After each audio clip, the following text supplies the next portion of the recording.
Hello and welcome to the sunshine of a Chamonix morning. It's semi-finals time for the lead. My name is Matt Groom. I'm joined in the commentary box by Joshua Brains from South Africa. Joshua, you are the first South African athlete who's ever shared my commentary box. So tell me a little bit about yourself.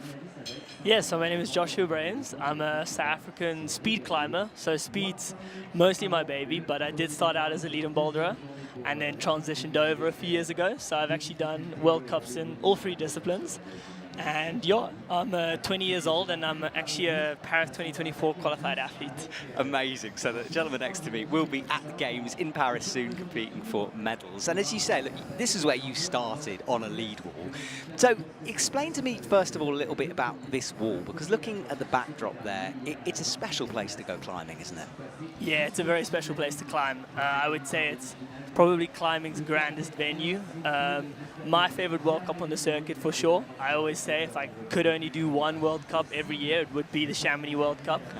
And yeah, actually, I did compete in the lead in 2022, and it was one of my first World Cups actually, and yeah, it was incredible.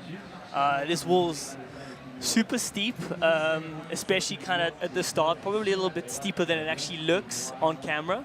Not the biggest wall, especially in comparison to the mountain drop. It looks actually quite small. Yeah, about 15 meters, and it's pretty relentless, and it usually starts pretty stiff. You're kind of bouldering from the go. Yes, agreed. There's two routes here, women's and men's. And men's on the right-hand side, women's on the left. And as you said, it's a wall that tends to usually feature endurance-style routes. There's nothing particularly bouldery in this. It's just pure grinding out there on the wall. And I want to ask about altitude, actually, because obviously as a speed climber, you're probably moving the fastest of all the athletes. Does the altitude affect you, or is it not really a factor?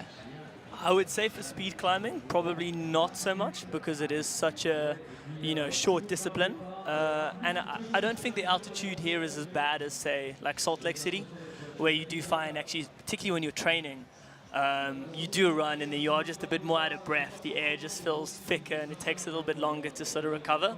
I imagine for the lead climbers, though, it's got to be a little bit tougher for sure. And especially, I mean, you're breathing the whole way up the route on the lead.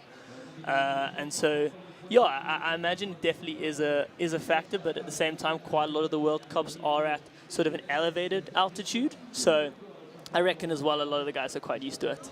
Yeah, and endurance and that fitness is just part of who they are, of course. So, yeah, we're hoping that won't affect them too much. We're looking now at the semi-finals. The athletes qualified yesterday during a long day of qualifications and finals for the speed. And just to remind you, if you missed any of the action, you can go back and watch it online for free on the World Climbing Club, where we've got highlights, interviews, grid walks from today's episode and more. And the women here, Lynn van der Meer just squeezing into the semi-finals place, a couple missing out, of course. But Joshua, we are missing some names here because we're in this process right now where some athletes are getting ready for the Games, some are missing this. It means that for some of our athletes, it might be a chance to get on the podium, possibly.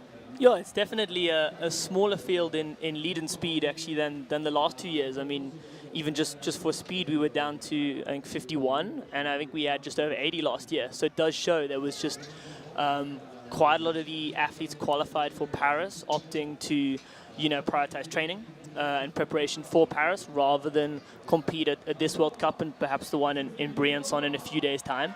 And yeah, it definitely opens up some opportunities. We saw it in the speed yesterday, and we're seeing it today. And I'm sure we're going to see some new faces in the lead finals later tonight.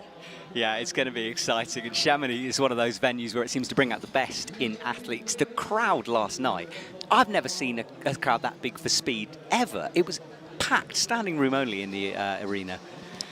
Yeah, it was incredible. Even for practice runs of the qualification round, it was, I mean, I couldn't see the back of the crowd when I came out. It was unbelievable. Chamonix is usually the best crowd of the year, and it's definitely the best atmosphere, and I can't even imagine how many people are going to be here tonight for the lead finals. It's going to be absolutely stacked. Yes, it is. Well, the athletes observed the routes earlier on. You can see behind that curtain organisers running around. That's the isolation area or the warm-up zone. And the crowd have been filtering in this morning. It's a beautiful day here in Chamonix. There'll be lots of people up in the mountains, probably watching us from high up. but it's lovely to see the crowd coming and joining us. And the wall itself is in the shade, and Lynn van der Meer walks onto the Chamonix stage for the first time. First athlete out, Jules Marchland from France, will be on the right of her. And we get two athletes climbing at the same time here. We'll, of course, flick between them, try not to miss any of the action. There is Jules. And home crowd advantage, I feel like we saw it a little bit last night, because when that many people are screaming your name, you either freeze up or you improve, I think. And we saw lots of French athletes doing really well yesterday. Yeah, definitely. I mean, it's one of those where I think for me, it would definitely stress me to be in front of a home crowd where the support is so in your favor. But I mean, when you look at how well the French have done at the Chamonix World Cups in the past, Briançon World Cups, there's got to be something in it, definitely, for the home crowd advantage. There's no doubt. Yeah, and as you say, Briançon next week, and Jules here is working his way through the bottom of the route. There's a tricky no-foot section coming up, campusing really on okay crimps, but we'll see that in a sec. And they're working quite hard down low here. Big slopers that he's getting, hasn't got the clip in, tries to crack in a toe. Meanwhile, Lynn van der Meer is in a similar position on the wall, a couple of meters up. And Lynn now needs to be very accurate with his hands, hit the blocked crimps. Drags her right heel into a toe. You can see Jules trying very hard from pretty early here, just coming up to about 6th clip now. And it's a very, very bold restart. Looked quite straightforward, but just powerful. And then this row of crimps here looks very confusing when I was looking at this at the start.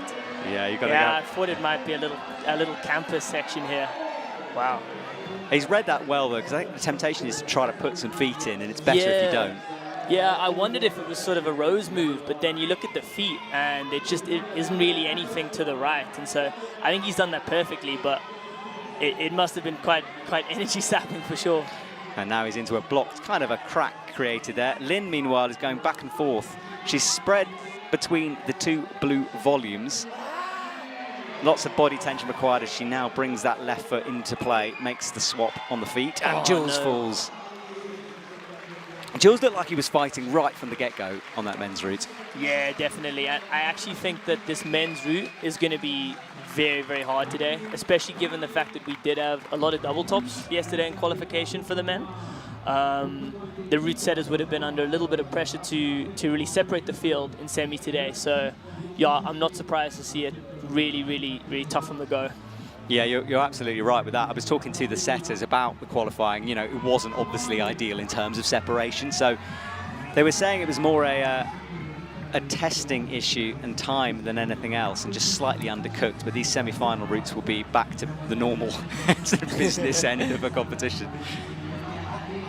So Lynn cracks in a heel, fighting here as she hits the next blocked crimp. Oh, a real shake there as those elbows start to come up. Crosses through, she drops it, tried to slap something on the way down. That was a really, really good fight from Lynn. And the crowd appreciating that. This is the 399th World Cup event, which is kind of crazy, and the 22nd here in Chamonix. Only the second most World Cups in history, with Cran taking that title with 25. And as you can see, we'll wait, I think, between athletes before we bring over. Oh, we're not, we're going straight on. There we go. So, Thies van die Crest comes on from Belgium. I was talking to a very enthusiastic person from Belgium the other day, telling me that Belgium was the greatest climbing nation. He's got a point. I mean, there are such good athletes that are coming through. Definitely. And actually, I mean, you see we've got a couple of Belgian athletes for Paris 2024, most notably Hannes van Daysen, who's really been kind of carrying the Belgian flag over the last couple of years in the lead and boulder discipline. And yeah, Thies hasn't made a World Cup final as of yet in lead, but he's been in semis many times. So I guess it kind of gets back to what we were saying about could we see some new faces in the lead final tonight? And I mean, he's definitely a contender for that. Absolutely. And Mao Nakamura, who has the best climbing face I've ever watched on a wall. She's so much fun to see. I know that sounds like a bit arbitrary, but you know when an athlete's having a great time and you can pick up that energy? Yeah. She's one of them. And she's underway on the left. So Tees rests on a sloper, feet down low, a toe hook in underneath just to steady himself. Brings that left foot up. But again, fighting hard down low here. He's only 4 clips in currently. We have a new sponsor this year for the IFSC, Trango, which provide the quick draws and safety equipment. You can see those blue and pink quick draws, which I'd love to get my hand on some of them, to be honest. I might have a word. Right, Mao reaches up into the crimp section on top of the volume, crosses through. Keep an eye on Tees as well as he drops into an undercling with the right hand. He looks for the toe.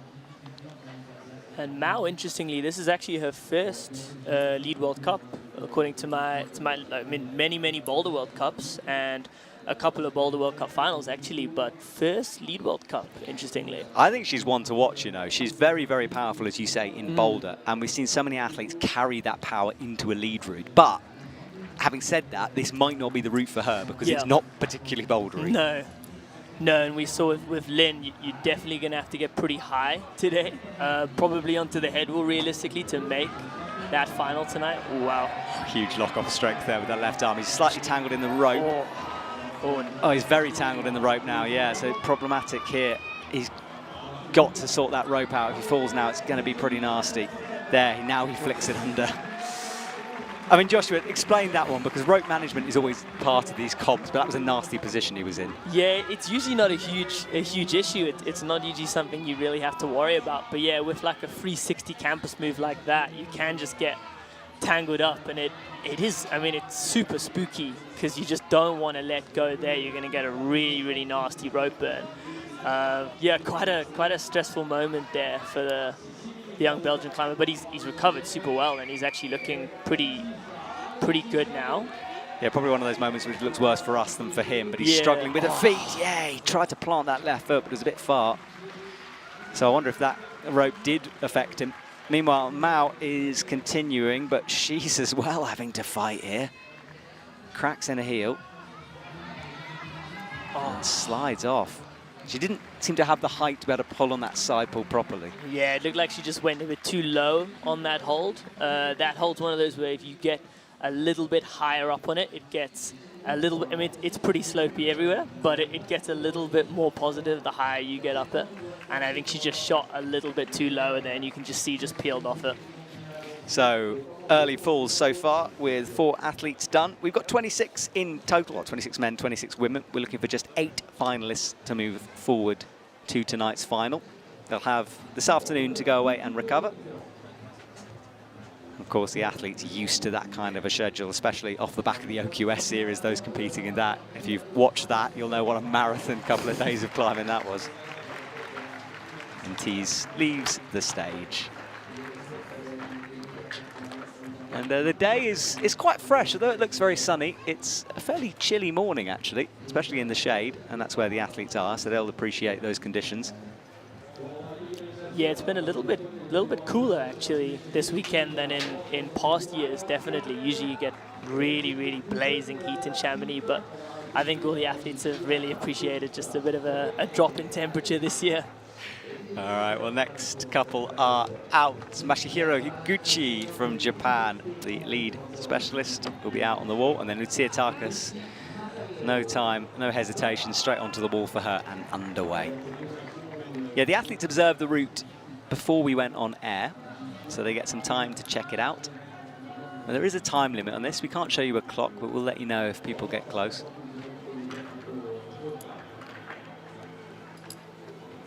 And I think Lucia should find the bottom of this route a bit easier. She's very powerful. Yeah, super strong climber. Actually, she competed at the OQS recently. You were just talking about the marathon that was the OQS series. And yeah, one of the climbers to unfortunately narrowly miss out on Olympic qualification. But I mean, really good to see her here. And yeah, just one of a really strong crop of female Slovenian climbers. Yeah, her teammate Jessica Buckley recently really did incredibly well in Innsbruck on the podium, competing up with Janja. So there's, as you say, depth in this Slovenian squad coming through. Janja isn't here at this one. I don't think she's in Briançon either. I think after the double gold in Innsbruck, she decided that prep was enough. I'm fascinated to see Masahiro here, because he's also really struggling with the feet. Yeah, it looks like he's fighting a little bit at the start. He looks sort of in control, but he's definitely having to try pretty hard. Had to do lots of moves to get that low clip in. And Masahiro is actually a lead World Cup winner from 2021 in Cran, actually. So lots and lots of lead World Cup specifically experience. Yeah, he is one of those, more of a specialist lead climber. Has a heel in now, and he'll have the ability just to, if he makes a small mistake, to reset himself. Lysiatakis is on the stretchy section down low. We saw a bit of a, oh, hang on, Masahiro is struggling here, look at that. That lock-off strength on the right was super impressive. I quite like to see a sort of, I'm going to call it more of an old school move, this. Yeah, definitely. Just like old school pulling super hard on crimps. It is really, but then with a bit of a new school twang, I guess, with the, you know, footloose, campus, 360. Yeah, Yep. it is super cool to see that blend. When you say it like that, yeah, it Yeah. sounds like a computer game, not a climbing. We'll have to invent moves here. Right, he's up onto the first of the slopers. The crack to come. In the background, Lysiatakis made the step over to the second blue volume. She's very stretched out there. You can just see her legs, and now returns left a little bit. Masahiro's right hand is in that crack-like feature.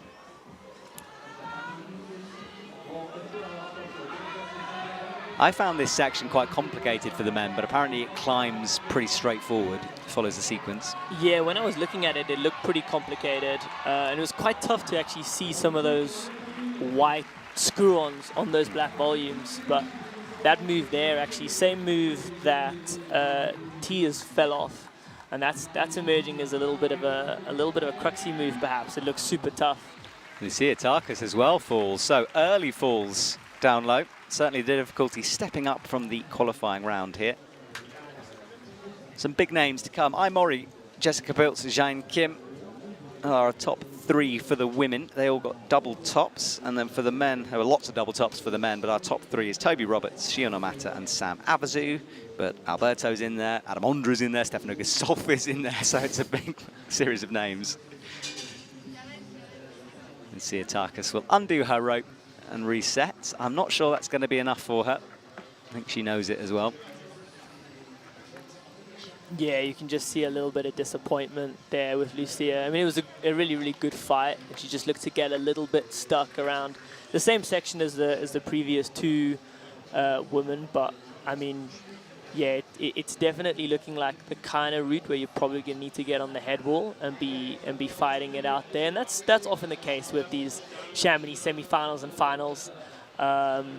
That last stretch on the head wall often presents that really big challenge to sort of the final climbers, the best climbers on the day. All right, well, Timo Iznik is out from Austria. They would have come over. A lot of people stayed in Innsbruck after the last World Cup to train and made the journey across here. And Team Austria with some big names. Mattia Pozzi later on is well worth watching out for because she's on a run of form. Two very talented young Austrian climbers, both out at the same time. Flora actually made a World Cup debut 2 weeks ago in Innsbruck, and she placed 10th, which is remarkable on a World Cup debut. And especially at the age of 16, I mean, that's unbelievable. And then, yeah, Timo, I think just his third World Cup ever, it appears. And you're also another really young, talented Austrian athlete. Yes, and we saw there Flora just struggling with that heel. She had the heel really far over to the right, which made the cut loose pretty tricky to hold. I think that might burn some energy here, but she'll be able to get a little bit back on the heels. Timo, meanwhile, is crossing through quite a way below that campus section. We can see it above his head. Yeah, it's one of those routes that builds to this moment for the women, this sequence. And for those of you who are new to climbing, it can seem strange sometimes how the biggest holds, like the one she's about to go for, look enormous, but doesn't necessarily mean it's good to hold on to. Yeah, for sure. And we're seeing more and more kind of macro slopers volumes that are actually very, very bad to hold on. They look amazing. They look super impressive, aesthetically pleasing, but they're really, really bad to hold on to, especially with these white ones here that Timo is on right now. Those holds, especially on this angle, are just not great. Yeah, it's probably about 40 degrees in the middle of this wall, if not a bit more. So Flora, she missed the feet as she stepped across, then got the right foot on, hits this splits move. Timo going through the camper section, looking pretty strong. He's got to flick that left hand around the rope though at some point. Holds the swing. And yeah, there you go. Untangles himself from the rope. Hasn't made the clip. Yeah, he's got to get that clip in. He might have to come back down onto the right hand until there we go. And Flora is through the first of the women's cruxes, entering the yellow slopers now. This Chamonix wall with the unique colour scheme that we see with the red mountains painted on the wall. Oh, a bit of a power definitely fighting. Looked like he managed to get a little bit back on those two crimps just after the campus section. Yeah, he cruised the campus, apart from that rope flick, which is kind of unavoidable, but he's power screaming now. But nearing this head wall. Now nearing this really, really hard move that, Those cross shoulder moves are so difficult, especially to a blocked crimp like that. Yeah, and when you're pumped after all that climbing as well, I mean, it's so challenging. Flora just held the drop down. She's on the edge as well here. Another move out, that right finger's buried in the pocket, flicks the left feet over and cracks a heel in, and that's all she's holding on to. And this is a new high point on the women's route so far. Oh, very nice. A great drop down sequence that. Read that well, but has she got the power? Some boosty moves to come now. And you'd want the heel to be way further on the left of that hole, but obviously blocked for that reason. Yeah, that's pretty cool from the route setters there. Putting that blocker in to stop the heel hook. Yeah, they know. So often these blockers are just for heels rather than hands. Yeah, the route setters have got all sorts of tricks up their sleeve to try and make these routes even tougher than they already are. Exactly. Those black holds, by the way, on the walls, that's bolt covers. And you can touch it, you can stand on it theoretically, although you'd fall straight off it. But it prevents those accidents we saw in the past where athletes stand on bolts. And you can see in the background there's another boulder wall. All the walls here made by EP. And we've got an interview with one of the designers of EP coming on today's Climbing Club, so you can check that out. She's done really well here, spent a long time on this hold recovering. Yeah, Flora managing to get a lot back here off this not overly positive hold. I mean, a decent, flat hold on that volume, but I mean, even on this angle, it's by no means a joke. And she's read there for a good sort of 30 to 45 seconds. And this section, to me, looked super powerful when I was looking at the ground, because these slopers, after all that climbing, are going to be so desperate. Oh, wow. She's still on, somehow fighting through here. Loose. And now more cross-through moves to come here. Wow. Drops the clip. Getting the clip. This is super impressive from Flora here. Oh. She fought way longer than she really almost deserved to be on the wall. It was incredible. She found something extra there, rested really well. And looking calm as she comes down. That is our new provisional leader here. Right, Jesse Krupa comes on from the USA. He will be an Olympian, but it's great to see him back, because just after he qualified at the Pan Ams, he had a finger injury that really cost him dear. And when we were in Salt Lake, we were watching him just on slabs, working on his coordination moves, and he hasn't really been able to crimp for a long time. He's recovered now. He told me yesterday the finger felt good, felt okay, so fingers crossed literally fingers crossed for Jesse. Yeah, Jesse, I mean, he really burst onto the scene many years ago, but he had his breakout season, you'd say, in 2022, where he won a couple of World Cups. And yes, I mean, since then he's been among the world's best, particularly in the lead climbing discipline. And then, yeah, of course, saw him at the Pan American Championships last autumn, claim his Olympic spot, which was so well deserved. An incredible moment, actually.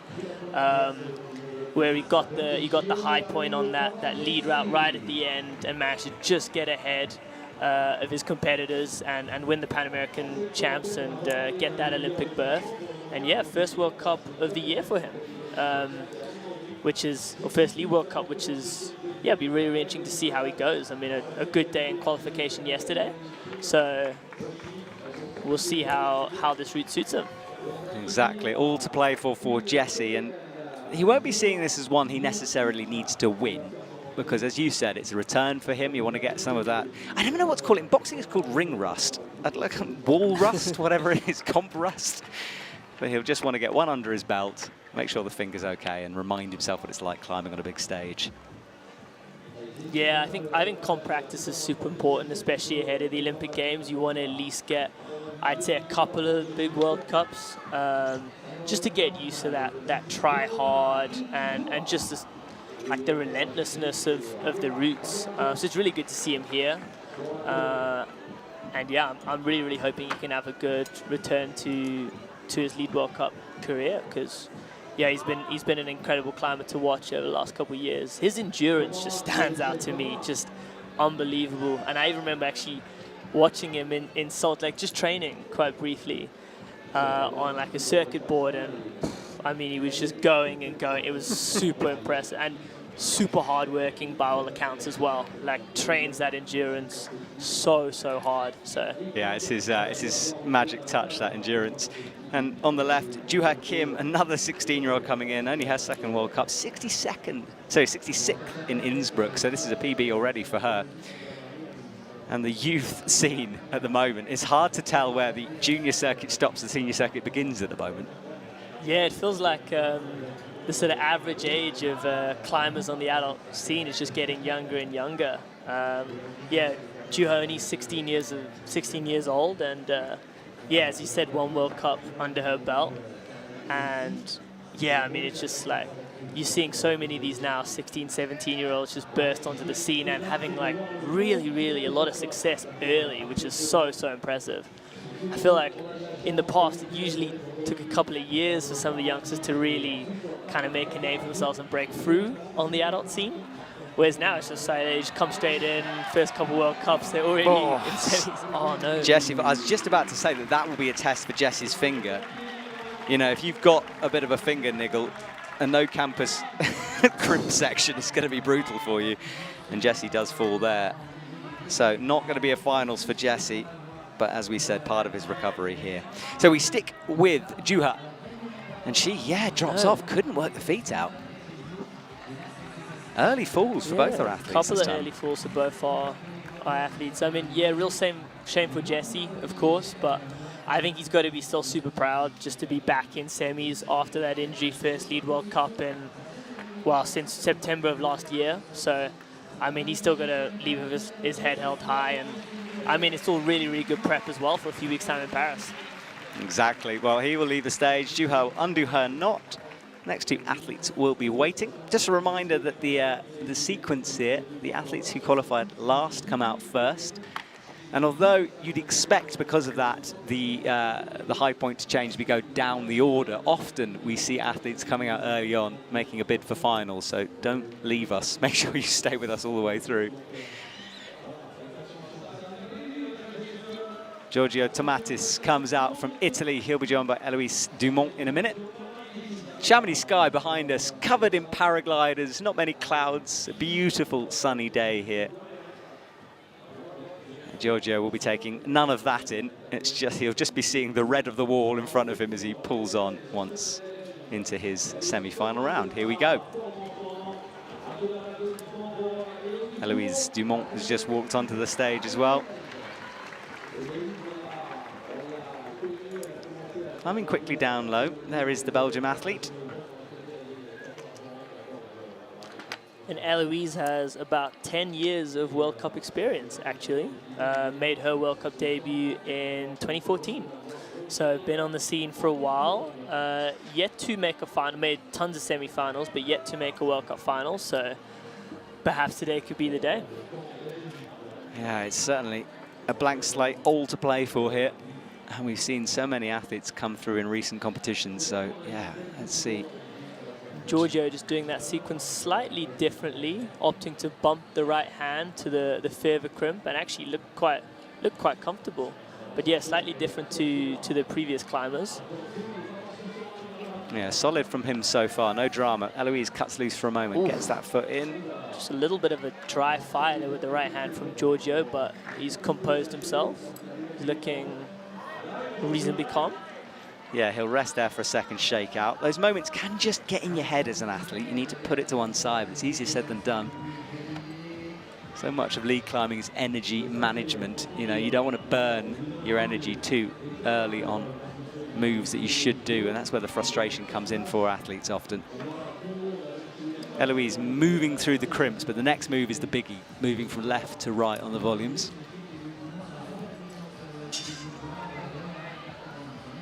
Giorgio definitely climbing a little bit slower than the previous climbers. I'd say still looking pretty strong, pretty calm, but just taking a slightly more pragmatic approach, and we'll see how he goes on the campus section. Yeah, here we go. Crosses through, legs swinging in the air. Got to get those legs underneath you. Oh, really strong work. Yeah, but he's close here, isn't he? Hits the right campus. He's really far on the left of that hold. Needs to rock up on it. Those fingers in it. Oh, the match as well. He's really fighting now. I think it was a bit of a desperation match, that one, but it's worked for him. Drags the rope up to make the clip. Eloise, though, in the air falls. You could see the second he made that match, he was in trouble. Yeah, I think just the slightly slower approach at the start, and then that campus section just took it completely out of him. Even on the campus, he locked off very hard. He didn't kind of use his hips to flow through as much as some of the previous climbers. But I mean, still a really strong performance from him, and yeah, only his third ever World Cup semi-final. So, I mean, an amazing effort just to be in the semi-final today. Yeah, and Eloise fell on the cross-through move into the pocket. You can see the arms start to shake there. You can't get away with a move like that in terms of if you've burnt out a bit, you know, a cross-through, you already test the shoulders. Well, she will undo her knot. A deep breath as Giorgio leaves the stage. So, 2 more done. 6 athletes now having climbed, 26 in total.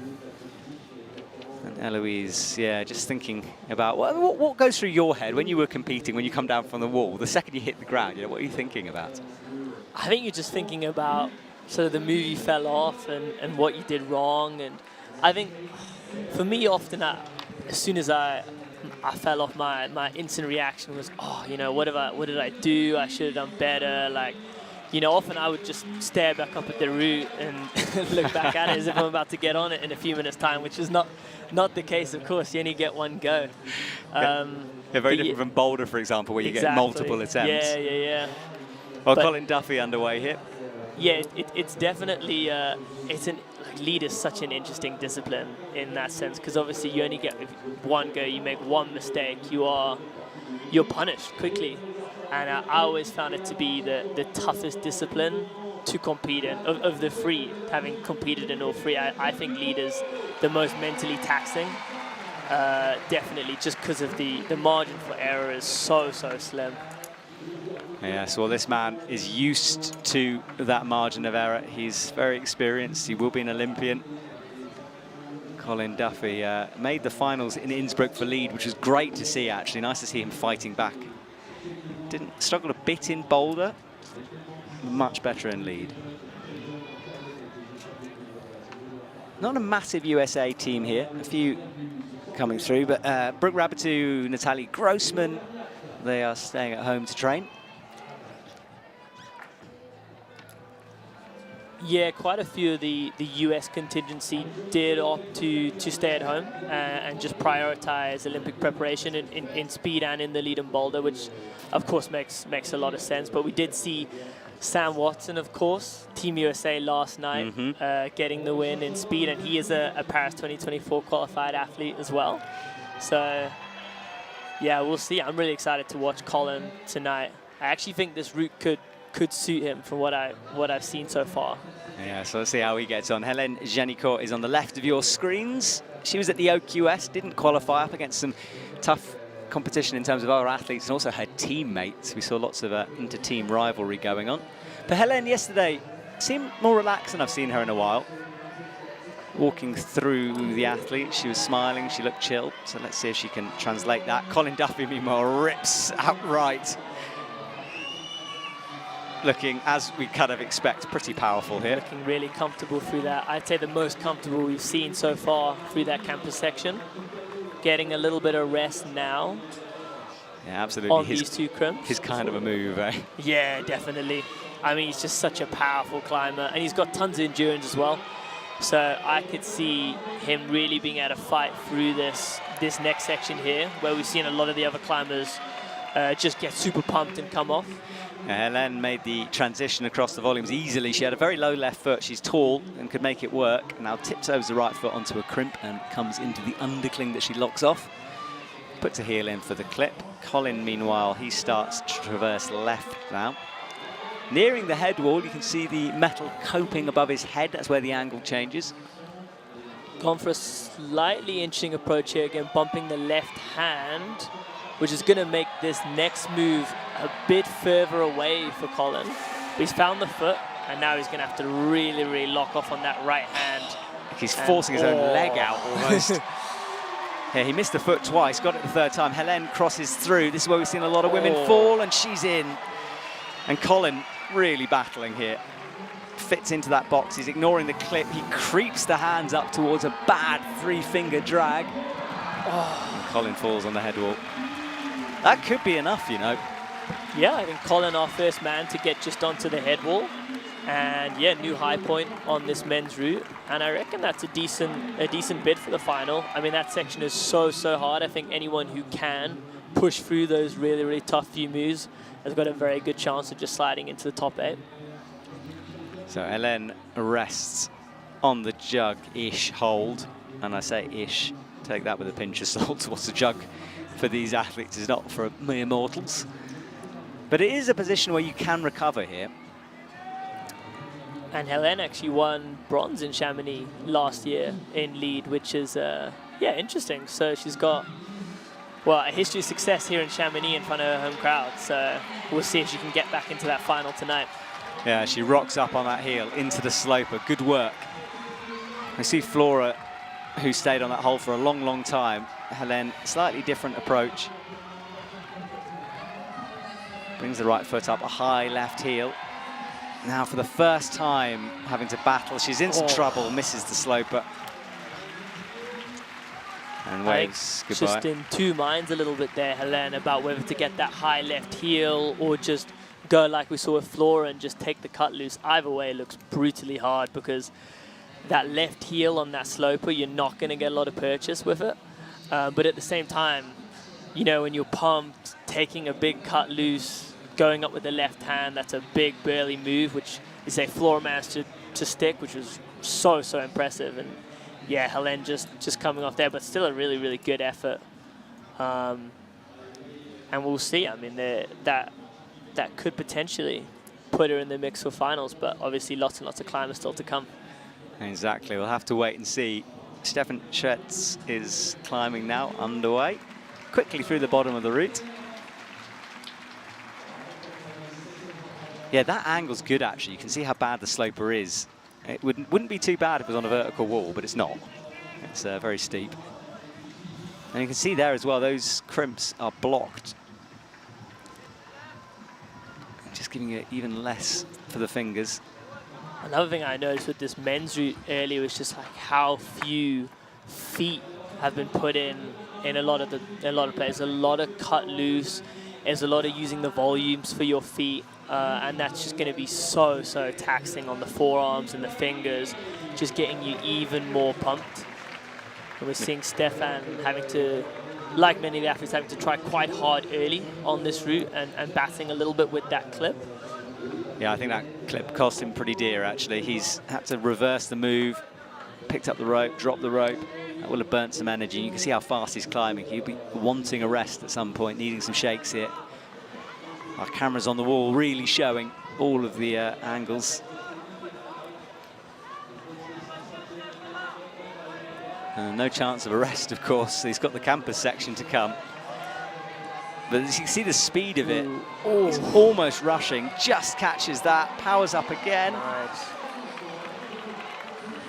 Strong work from Stefan. He's got to get that clip with the right hand hold there. But looking pretty solid, I would say, after maybe a slightly strenuous start.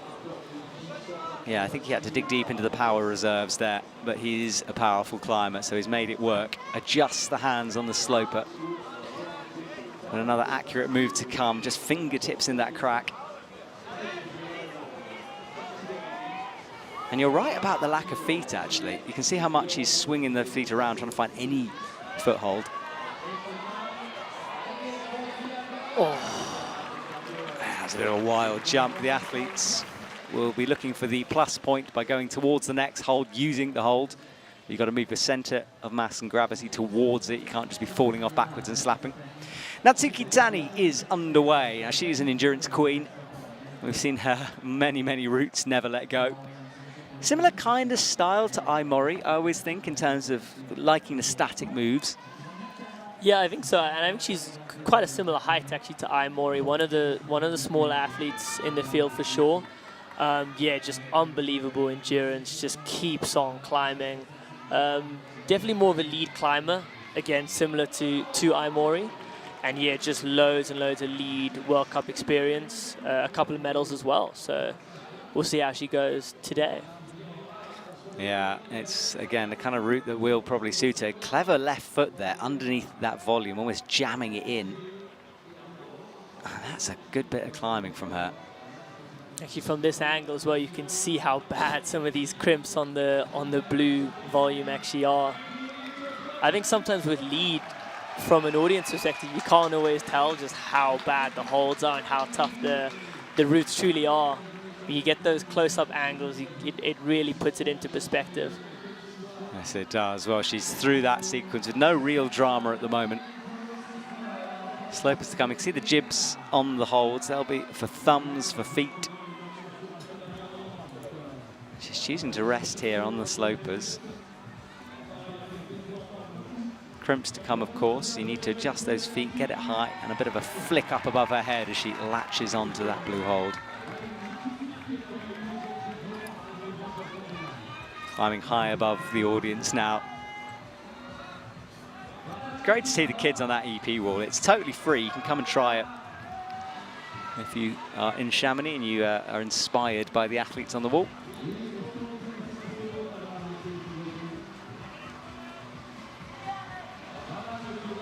And that is the head wall on this is long, and there's a lot of climbing up there.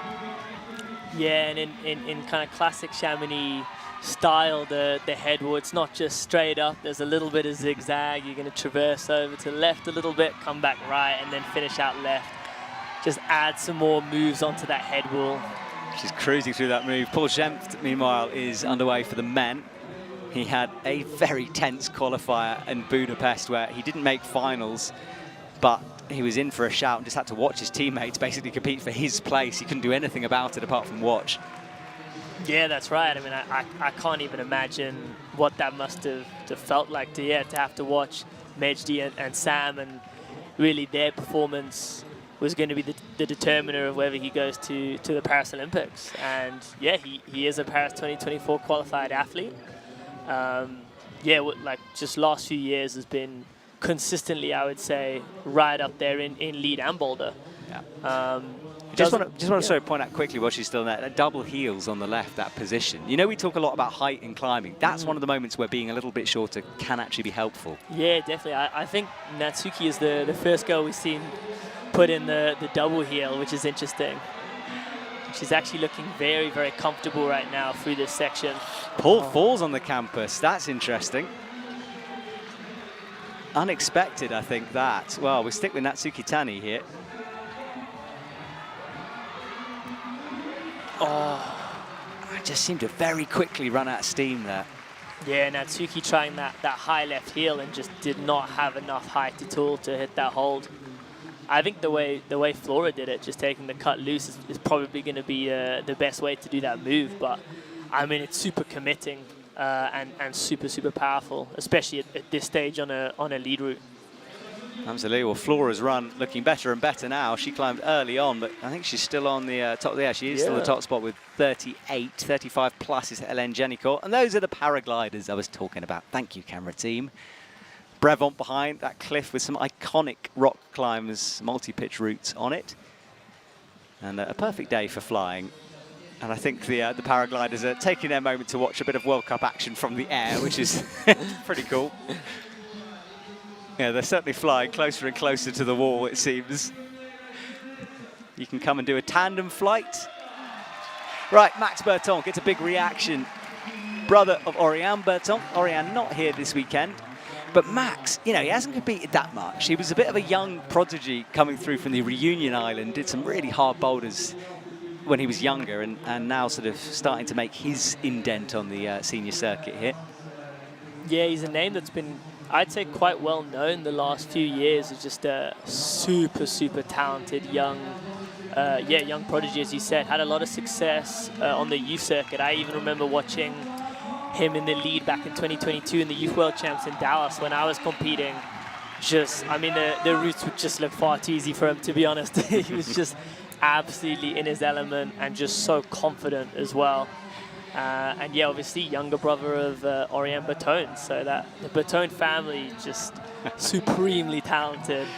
Exactly. If you had to sort of think about people for LA, I think Max might be in the conversation for that one. And on his left, his teammate Ina Plassu from France.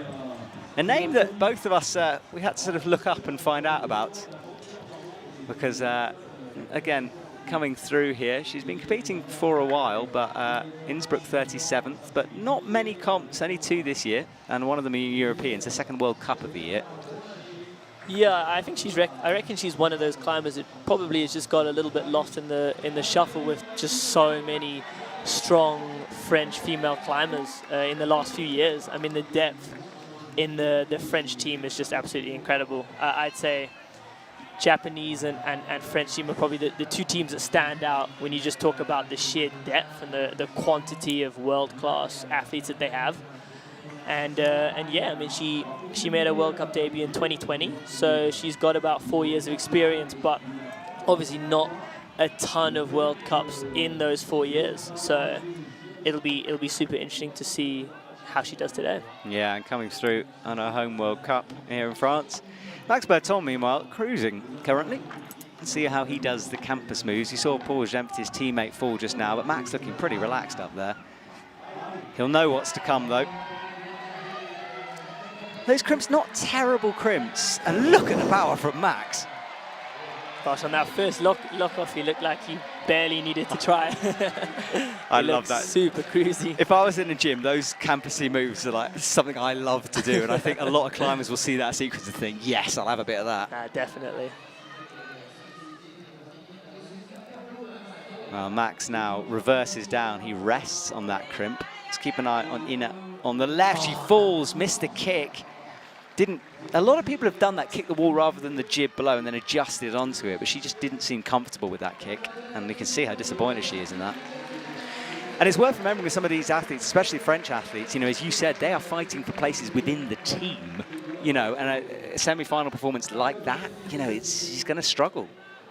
No, I mean, it's super tough. I mean, the French athletes are really under a lot of pressure to perform on the World Cup stage. Even with the perhaps few opportunities that they get because of the quantity of World Cup climbers they've got in that team. And if you don't lay down some really, really top performances, you might not get those opportunities again in the future. So, yeah, I mean, it's super, super tough. Yeah, comp climbing really come on in recent years. It's brutal now. So Max Berton, meanwhile, cruised through the bottom, has rested well, and looks still fresh to me. I'd say probably looks the most comfortable out of all our climbers at this point so far. But this is a tricky move. You've got to unwind and kick the left foot. You can see the jib just by his T-shirt, now blocked by his arm. That's where he's got to get a foot in a minute. Let's see if he can get that left foot over, or if he's gonna, oh no. I think he just rested a bit too long there. I think he really needed to get that left foot over. I think he reckoned he could just pull through with the feet where they were, but that next hole, as you can see, is just so, so poor. It's a real shame because I actually think he looked quite comfortable. I don't think he's come off pump there. I think he just kind of a little bit of a misread there, just a powerful move, but that's how it goes. I mean, still second ever World Cup semi-final for him, second ever World Cup and second ever World Cup semi-final for him, so incredibly bright future for him. Absolutely, one to watch. Well, another French athlete, Camilla Pugier, is underway for the women. Max leaves the stage. This women's route, certainly problematic in the middle section. I think it starts here, really. These crimps you can see above, they look good from this angle. They're not, and they're kind of blind as well. The athlete's being pushed away from the wall. You can't see it.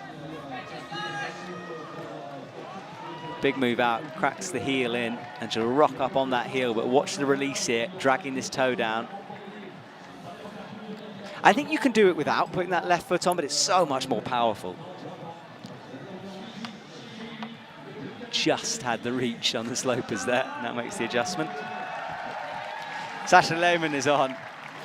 I interviewed him yesterday as part of a little series we're doing about questions for Olympians, and you could just tell how excited he was to be part of that group. You know, I remember him in Moscow years ago where he failed to qualify, and it was, you know, you could see how much it meant to him, and to qualify the other day was huge.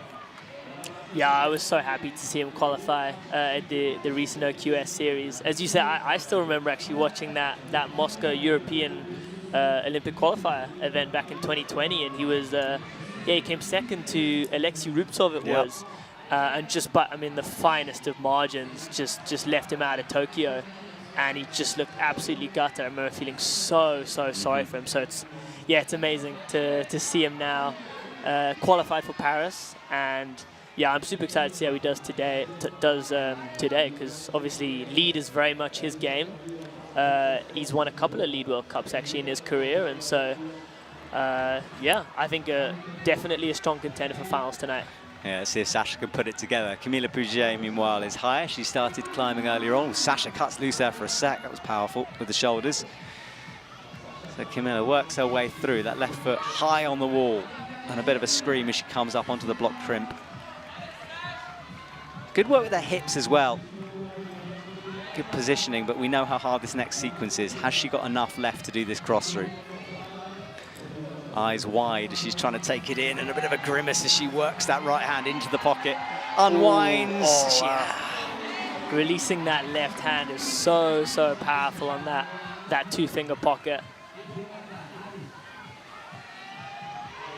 Well, she looks more comfortable now as she comes in. If she gets a hand down here, she'll be able to shake.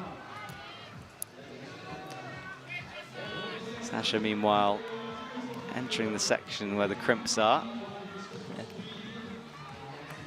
Looks like there's a bit of an angle change on our shot, but there's not there. It's consistent throughout this middle part.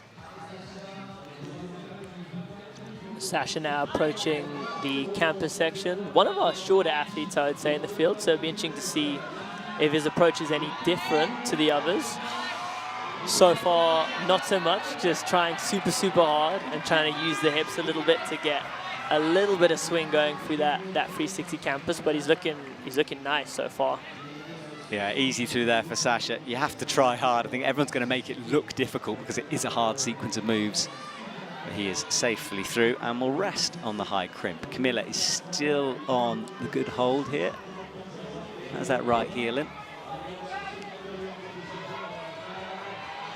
Comes up towards the crimps, and from here you've just got to keep going for the women. Really nice from Camille. It'll be interesting to see how she does this hard move up with the left hand here. Camille falls. Yeah, just, again, it just comes quickly, the pump on that. Sasha's been here for a while. Resting on crimps, dropping back and forth. And this is where experience comes in, and knowing your own body. You know, it's not maybe the position where you'd look at the wall and think that's the rest, but if you can do it, it's worth milking those moments. Yeah, definitely. And after observing the route, he'll know that this is probably the last real opportunity to get some back before this really powerful Cruxy sequence. So yeah, as you say, just using his experience and knowing that he needs to get that little bit of energy back before he pulls through these super powerful crimpy moves now. Yeah, and as a lot of people have done, you hit these holds and you think, ooh, adjust the hands. So he hasn't done this cross we've seen, and that actually looked better. Yeah, this is, I believe that's the way Colin Duffy did it, just bumping the left hand. And I mean, super powerful, but making it work. And looking good now, getting onto this head wall. Yeah, flicking with the hands to micro shake here. Still looking okay. Breathing heavy though as he gets those fingertips into the crimp. Sasha, quite a shouldery climber. He likes shoulder moves, and that rest would have suited him, but this is close for Sasha. He's one move away here. Yeah, he does fall. You could see it starting to come undone for him. But not a bad score. It's put him in second place, just underneath Colin Duffy. We're looking for our 8 athletes to move through. Things will change throughout as we are approaching the first of the cleaning breaks. Just 2 athletes to go now. And another member of Team Slovenia, Sarah Chopper. Look at that view. That's looking up towards Argentière, Le Tour in the background, the furthest hill you can see where there's a ski area. You can see the mountains on the right-hand side, the famous train that goes up to the Murderglass Glacier. Sarah Chopper rocks up on that heel, puts her left in, and then drags the toe. Sarah, the Youth World Champ. She's another one who is sort of waiting to really fulfill that potential that we all know she's got. Yeah, another young Slovenian female climber, another one that competed at the OQS series as well. And yeah, fought for a place at Paris 2024. Super tough for some of these nations with only the 2 spots, of course, so having to really compete with her teammates as well. And obviously in Slovenia's case, it was Mia Krampel that got that second spot at the OQS. Obviously Janja claiming the first spot back in Bern last year. Yeah, Janja, still I think the Olympic favourite, it's got to be said, but there are some big names coming for her. So Sarah, this is the move that can go wrong. She's got to kick out. You ideally want to hit the jib, but not many have. That's the thumb that's pressing, keeping her on the wall, that jib. She's eyeing up the foot, goes for the big stretch, hits the wall, smearing with the feet. And a wide stance from Sarah. She shakes out. Meanwhile, underway for the men, Kibum Kwan.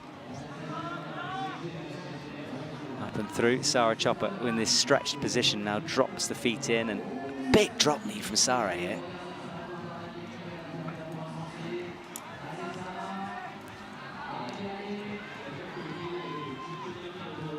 Kwan makes the match, puts the toe in, and hips close to the wall. He comes into this. This is the part where Sasha really unleashed the shoulders just now.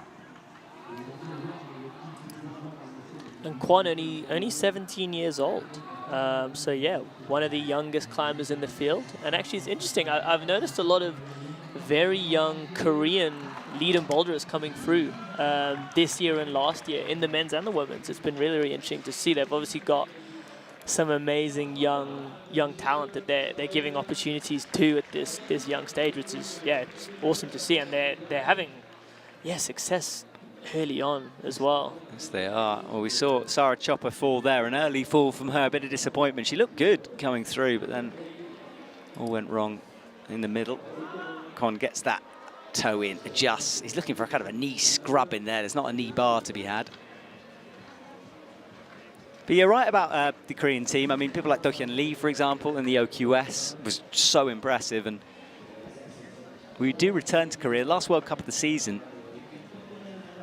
which feels like a long way away when you think about how many comps there are to go.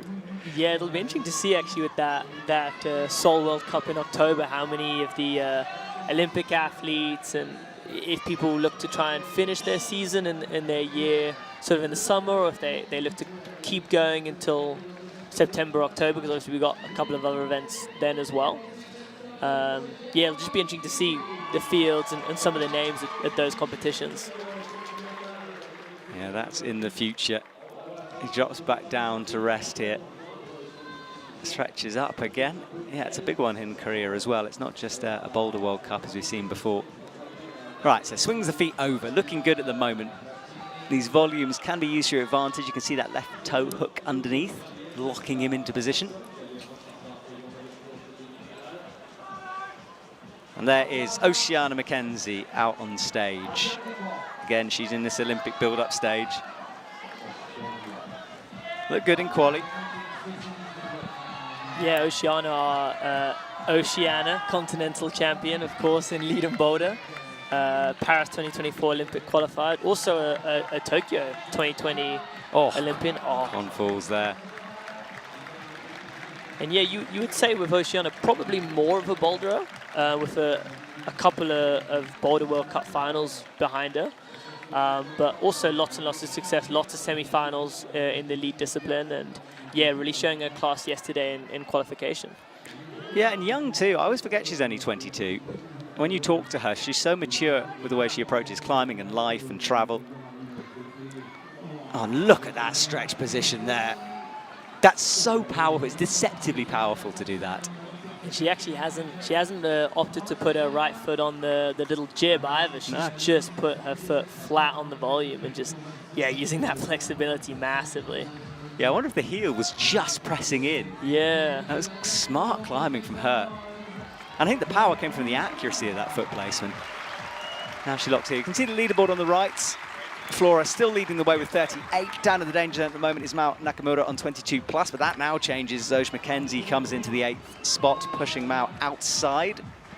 Expect things to change as we near the halfway point. Up towards the block crimps from Osh. This is powerful stuff. This is good climbing from her. But this sequence is such a, sounds strange, but such a lead climbing sequence, you know. It's just a classic cross through to a pocket, unwind. Definitely. All the sort of rose moves, small little moves, you know, crimpy hold, little opportunities to get a bit back, but nothing, you know, crazy. Other than, of course, when we get to this next blocked off hold where we have seen athletes take a little bit of time. It's interesting how, although they've spent time there and it looks like a good hold, few have managed to move forward from that. So it's probably not the best rest. Yeah, we've seen athletes sort of take 30 to 40 seconds of rest with the heel hooks, and then I think just that next section is just so powerful that even if you've got quite a bit back, it's still very barely. Yeah, let's see if she can recover then. She would have been training hard for lead. Of course, part of the combined boulder and lead discipline for Paris. Speed getting its own discipline, which is obviously much preferred and what we were all hoping for. Osh rocks up, those elbows though coming out. Somehow she holds that right hand. Big boost to the slope, but she's still in. I thought she was up to this really hard left-hand move now. And she does fall, but I tell you what, that was impressive stuff from Osh McKenzie. I have to say that effort from Flora earlier is looking more and more impressive as this round goes on. That's really looking like a finals bid there. But yeah, super impressive as well from Oceana there. That will do her wonders in terms of her mental game for Paris. Satomi Yoshida, who has been doing a lot of bouldering recently, considering he's more of a lead specialist, was impressive in Innsbruck. Yeah, Satomi is a lead World Cup medalist actually from Briançon last year. He picked up a bronze. And yeah, he's made a lot of finals, obviously tons and tons of semi-finals. So he's regularly been right at the top in terms of the lead World Cups. And as you say, done quite a few Boulder World Cups also this year, which is interesting, and had lots of success there too, making semi-finals there. So it'll be cool to see how that translates over today in the Chamonix. Yes, he's been looking like a real contender for sort of a combined format in the future here, but a lot of athletes to get through in that Japanese team. Let's see how powerful he's feeling on these crimps then. You can hear the audience, they know what's coming, they're really enjoying this sequence. Wow, looking super comfortable on those crimps now. Boosts up with the right hand, locks it off, thumb wrapped over the fingers. And at the moment, in total cruise control down low.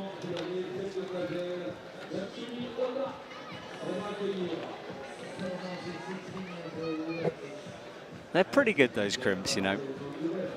I've seen a lot nastier. I think, yeah, relatively speaking, they're probably about as good as it gets at this this level in a League World Cup semi-final. For these guys, is a pretty solid holds. For most climbers in just a commercial gym, still not great. No, absolutely. And look at those stats there, from third, down to 8th. Everyone falling around the 32 mark. Obviously, the stopper move for the men there, just before the head wall. So Tony resting for a long time on these crimps. And then starting to power forward from here. Although a little bit of a hesitation with the feet. Flicked right and then went left to make the clip.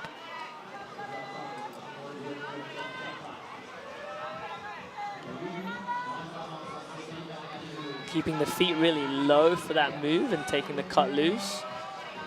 Opting to cross over. Ooh. He's done this a few times, kind of gone back and forth, which doesn't necessarily mean he's in trouble, but you obviously want to be a smooth. This is a big moment though. He tried to go for the big swing out left. Yeah, he appears to be a very methodical climber, just taking very kind of slow, pragmatic approach, but struggling here to get that left foot over, and he's, Just, it's a bit far to flick your feet that. I think he needed to do some hand movements. You can see annoyance from him. Just misread that sequence. He's so frustrated on the ground. Right, Natsumi Oda is underway for the women. Last women out, female out before the cleaning break. And we're going to have a chat with the IFSC president, who's actually waiting in the wings here, who will be discussing, well, you'll see in a minute, but all things presidential, I guess. So Oda moves the feet up. Has a look around the corner there for the next blocked crimp. Finds it.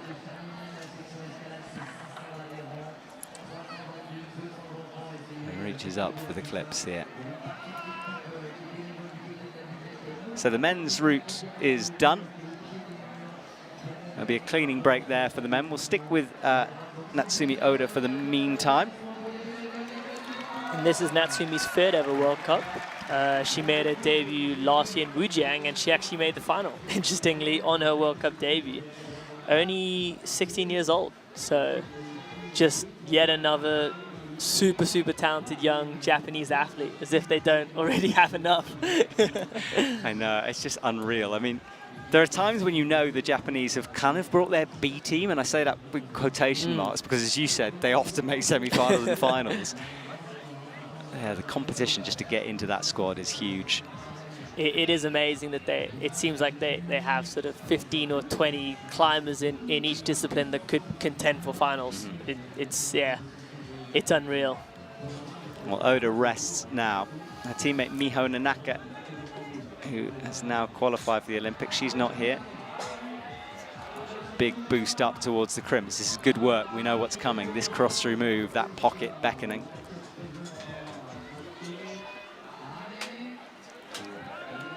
With the left hand, shakes out now. Still very composed. You can, you know, pump brain is a thing, but her footwork there was brilliant. And look at this, smooth on the swing over. Thought about the high clip there. I'm glad she didn't do it. I think it would have cost a lot of energy to stretch that high.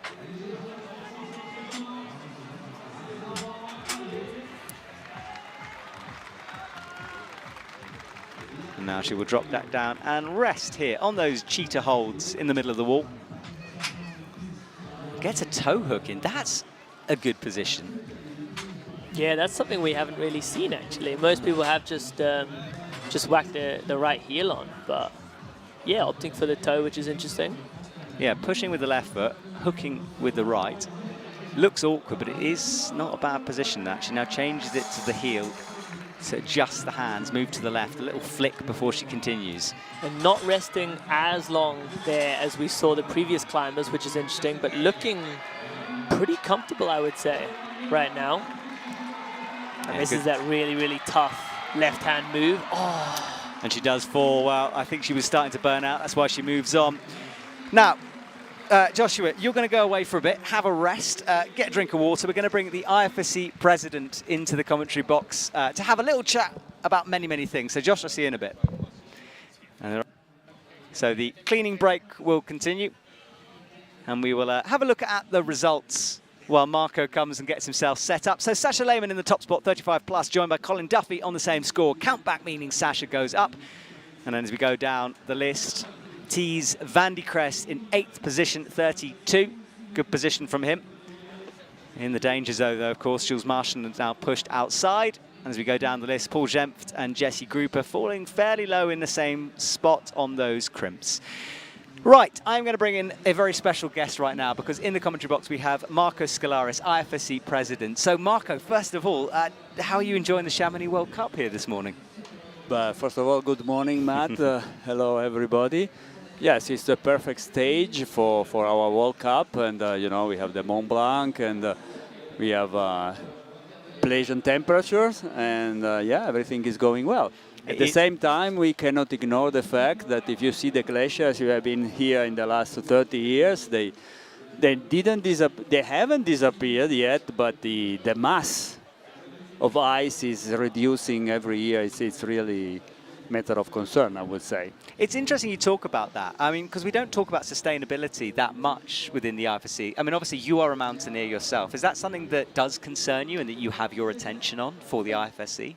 Yeah, this is a good question because it is a matter of discussion exactly in these days, and recently we created a task force in the IFSC in order to address this topic. Also, we prepared a document that has been approved unanimously by the board last week, and will be sent to all the federation. And basically, we follow the sustainable development goals of the United Nations, and we extrapolated 5 goals that are achievable for us. And of course, we cannot fight against poverty, but we can work on to decrease the impact on climate and other topics. So, yes. However, I must say that of course we had. I cannot say other priority because this is a pure priority for all human beings. We are human beings.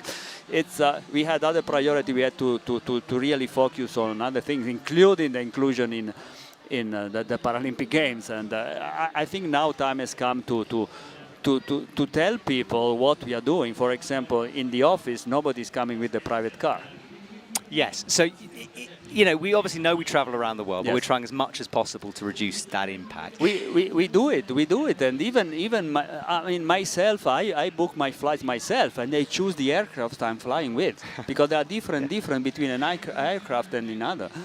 You mentioned LA there and paraclimbing especially. You made the announcement in Innsbruck. Congratulations, because a lot of people I think thought, look, you know, we're in LA for able-bodied climbing. Surely paraclimbing will just slide in, but it took a lot of work, didn't it, to get it there? Absolutely, it was as difficult as for the Olympic Games, or maybe even more difficult, especially the last leg of this operation. And yeah, but we really badly wanted it.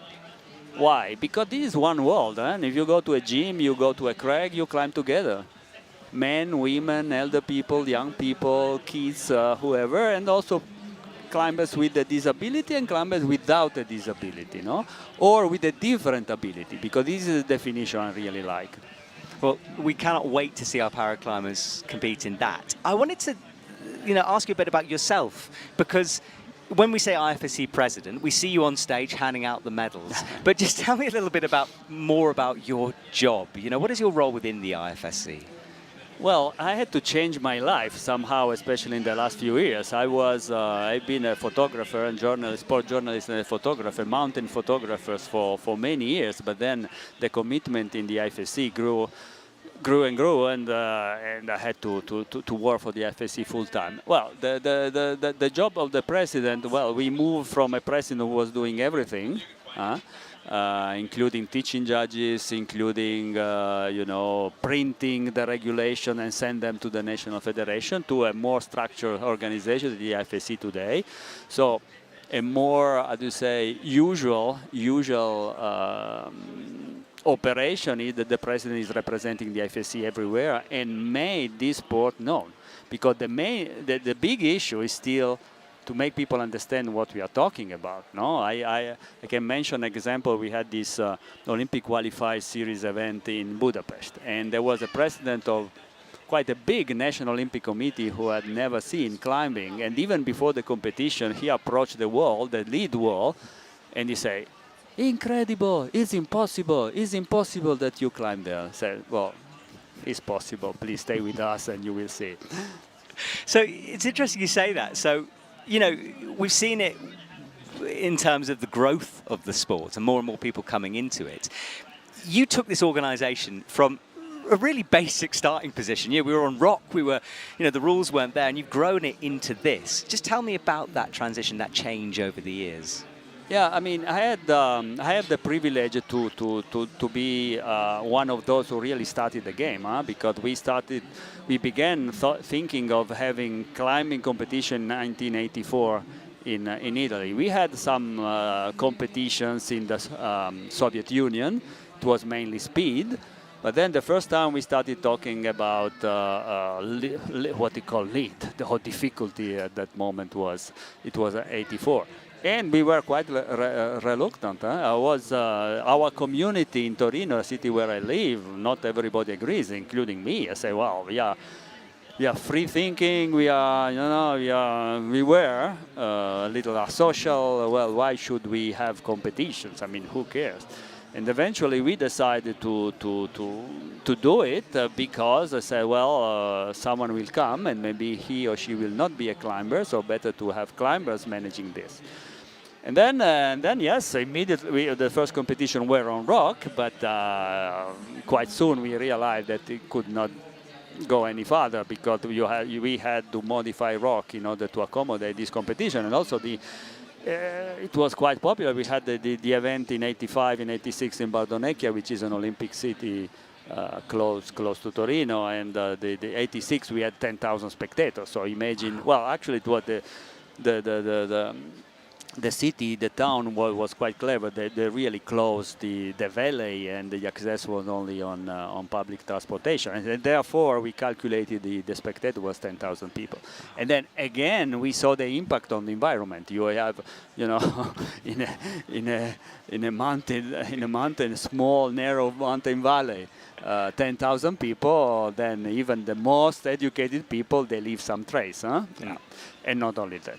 So in the early 90s, we move on what we called artificial, but I don't like the name artificial. It's climbing infrastructure, climbing wall, and so on.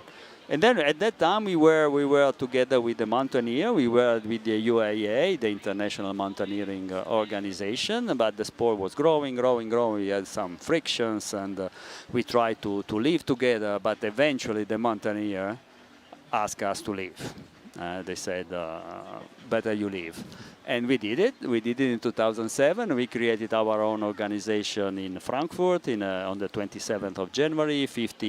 More than 50 federations asked for membership in this organization. And then where we started. But from the very beginning, in that founding, the foundation meeting, I asked the National Federation, should we show interest in being the Olympic Games? Because I didn't want, maybe it could have been my dream, but I mean, yeah, it should have been everybody's dream. Otherwise, I'm quite democratic, or try to be. You are the president. You've got to keep a lot of parties happy. Yeah, and it was interesting because everybody was saying yes. There was only one who didn't have he said the mandate to vote, so he left the room. So unanimously, the group said, yes, we want to show interest to be in. Then the second question was, do you know what it means? And everybody said, yes, of course. I think nobody knew it, including me. Mm-hmm. and that amount of work, I mean, and obviously it's a work in process, and we're coming to the end here of this cleaning break. But before we finish, because obviously at the beginning we had few medals given to us. We combined all the sports. Was the plan always to grow to a point where we'd be able to give individual disciplines to the individual genres of the sport? Well, my thought and my forecast in 2007 was we will be in the Olympics, because the third question was when. Mm-hmm. And it appeared realistic to me to be in the Olympics in 20 years. So 2007, 2027. And in fact, this is what is happening because we are program sport in Los Angeles, while we are additional sport in Paris. Then circumstances helped to get into the games earlier. But circumstances was so special that we had to accept a compromise. And the compromise was, we appreciate the sport. compromise with the IOC, International Olympic Committee. We appreciate the sport, we love the sport, we want to invest on the sport, but you will get only one medal in your first appearance. And then we negotiated, and eventually we all agreed that all the 3 disciplines deserve attention, and therefore we combined the 3 disciplines. It was really painful for many climbers, if not all of them, but we were not really good in explaining this process, and so there was, the opposition maybe was stronger than needed, but it was perfectly understandable that. But then immediately, 4 years later, we have already the combined boulder and lead still might be a problem, but it works better than in Paris. But the fact that we were together we put them together in Tokyo, all 3 people who went there said, well, no, they cannot stay together. And speed, especially speed is completely different. So it generated a general opinion that helped to move into the 2 medals. Then, of course, the goal is to have the 3 medals in Los Angeles. Let's see, we are working on it. We will know in spring of next year. Okay, well, Marco, thank you so much for joining me here today. And it's been fascinating hearing your very frank insights into the IFSC and the organisation. We do have a longer interview coming with Marco on a future series of videos that will be coming out in Paris. But Marco, for now, I'm going to say goodbye to you. Thank you for joining me and good luck for the future. Thank you, Matt. And bye-bye to everybody and enjoy the competition in this beautiful Chamonix. Thank you, Marco. Ciao. See you soon. See you soon. Well, while we were talking, our athletes are back underway. The cleaning break done. Guillermo on the right-hand side from Spain, Liv Egli on the left from Switzerland. Joshua will come and join me here as we move into the second half of our lead finals. The routes are cleaned to make sure that the conditions are similar for all the athletes. We can't have it exactly the same, but the cleaning break does help. And Josh, you're joining us back here in the commentary box. Had a good break? Did you suck in some of the atmosphere here in the arena? Yeah, it did. We just had some very cool music actually playing. The MC getting the crowd psyched. Obviously, always a little bit tricky, I bet, in the cleaning breaks. Obviously, 10 minutes or so for the crowd just to kind of compose themselves. The MC's got to keep everyone entertained. So, but yeah, really, really good vibes. And actually, the crowd has just kept growing throughout the semi-final rounds, which has been really, really cool to see. And we actually got a really, really nice crowd for what is a morning semi-final round, which you wouldn't necessarily expect the biggest crowd, not like with the evening. But we got a really nice turnout this morning, which is, yeah, super to see. Yeah, it is great. Well, things deep underway here in the semi-finals. Liv Egli cuts loose for a sec, gets the hands back engaged, and Guillermo on the right-hand side is having a bit of a breakout couple of comps here. Did really well in Innsbruck. And he launches right into the crimps and see if he's feeling powerful.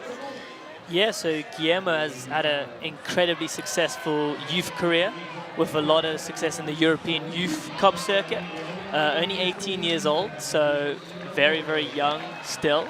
And yeah, just done a few World Cups last year. Liv falls, sorry to interrupt you, Liv falls on the undercling. An early slip from her as she comes down. Yeah, sorry, you were saying about Guillermo? So yeah, great youth circuit. Yeah, so lots and lots of medals on the youth circuit, and now transitioning over to the adult scene and doing so with ease, which is, yeah, amazing to see. And Spain with, you know, outside of Alberto, probably haven't seen so many in the lead and boulder in the last few years. So it's super, super cool to see now the young Spanish talent coming through. And I mean, you definitely have to say an early bid for LA 28 would be this young man right here. And he's climbing incredibly right now, getting through that really, really tough move and onto the head wall. Yeah, that foot plant was great, but then he pings off. What a climb from Guillermo there. Never looked tired, maybe didn't rest enough. He was so quick through that route. He absolutely shot up that, yeah. Just didn't rest, just climbed fearlessly with so much confidence, which is amazing to see from such a young, relatively inexperienced climber. And yeah, I think that'll put him, just third behind Sasha and Colin. Just our third climber to get through that really, really tough move. And then onto the head wall. And it's a bit of a shame. It looked like his left foot just popped there. Yeah, I think he had more. I think he had more in the reserves, actually. I think he could have probably got us a new high point if if it wasn't for the foot slip. I would agree. Well, Anastasia Korbets is underway from Ukraine. Had a brilliant qualifying round. So good to see her at this stage. Her teammate, Nika Potapova, I think is going to be joining me for commentary tonight. That was the plan anyway. I haven't actually seen Nika this morning, but I presume that's it. And yeah, this young lady, a really impressive qualifying run, and good to see her so high up the order. Yeah, this is her first Lead World Cup semi-final, actually, and she did it with ease, qualifying very, very high, actually. So be really interesting to see how she goes today. Another one with lots and lots of success on the youth circuit. Still a very young climber, only 18 years old as well. So yeah, just another one making that transition, you would say, over to the adult scene.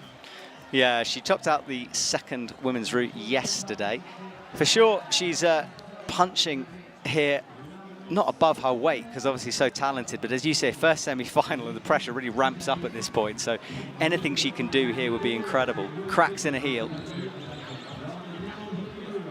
And this sequence of moves, we've seen a couple of early slips here. Liv just falling out of that undercling, not having the feet in the right position. It's a deceptively techie move, this, actually.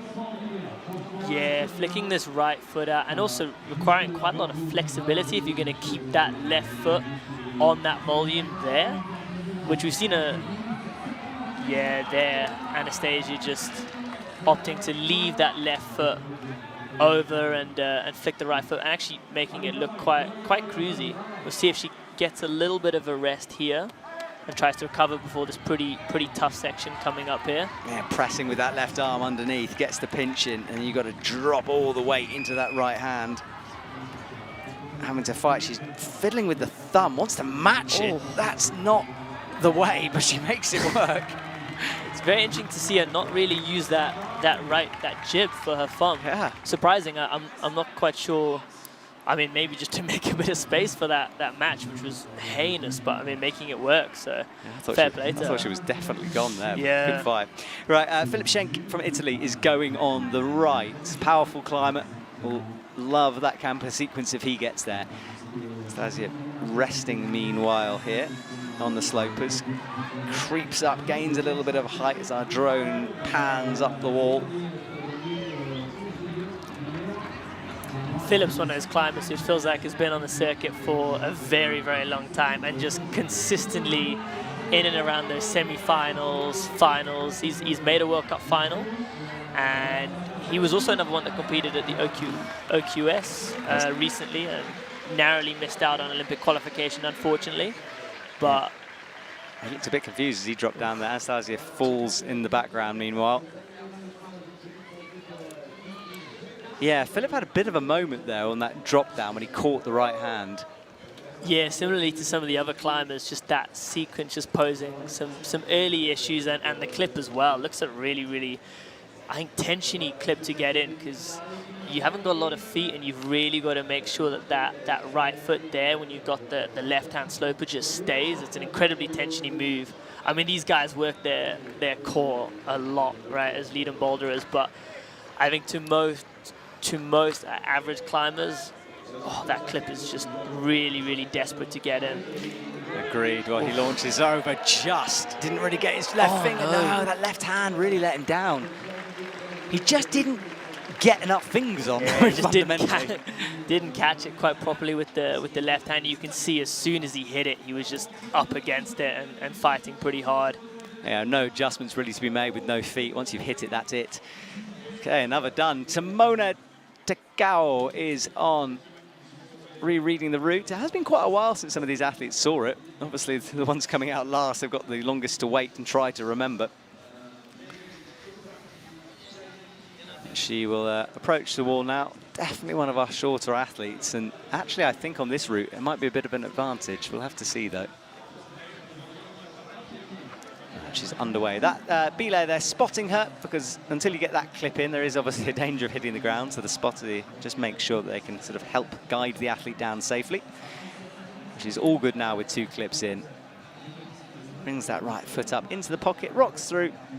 And this is this slightly blind, slightly awkward section I was talking about. It's not like, often in lead routes we get, oh, she popped her foot there as well. So not an ideal start. Yeah, it looks like the route setters have just given like 2 very slight chalk marks there just to indicate where the holds are. But as you say, I reckon when you're coming from that, you won't be able to see those 2 crimps that she's just got a heel on there when you're going up to them. So quite unnerving, especially so early down, for sure. I'd agree, and I think she does look a bit unnerved. She heel hooked her own fingers for a second as well and had to readjust on that one. So, yeah, it's these moments that can really play in your head as an athlete. You know, you obviously want it to go smoothly down low and just get on with it, but that was a tricky start for her. I used to find back in my lead days how I did in a route, a lot of it was actually dictated by just the flow I found right at the start in those first few clips. If I climbed with a lot of fluidity, you know, felt smooth, felt confident, then often that was going to translate to me just having a really, really good performance and climbing to my max. But if I felt really shaky, really tense, got a bit stuck or a bit rattled early, often I would just stiffen up. And yeah, I mean, listen, a lot of these guys are super experienced and they're able to, even if they have little hiccups early on, can just fight through it and find that fluidity later on in the route. But for me, it was super challenging. And mentally, that was super tough if I had any real kind of little slip or little route reading issue early. Oh, now, I said height might help, and I was more talking about later on, because that was a tricky move. She just wasn't in the quite right position. And because she's shorter, that kick over to the right was so much further. She ever so slightly misjudged the distance there. Luca Pottinger has a toe in on the right. That was really unfortunate for Timona there. And I think it did unsettle her. You know, she couldn't quite reset. So we'll stick with Luca here as he comes up into the blocked crimp, works his fingers in. And Luca recently qualified for the Paris 2024 Olympics at the OQS series, our only Slovenian male athlete to qualify for Paris, which is obviously amazing to see. And he is a World Cup lead winner.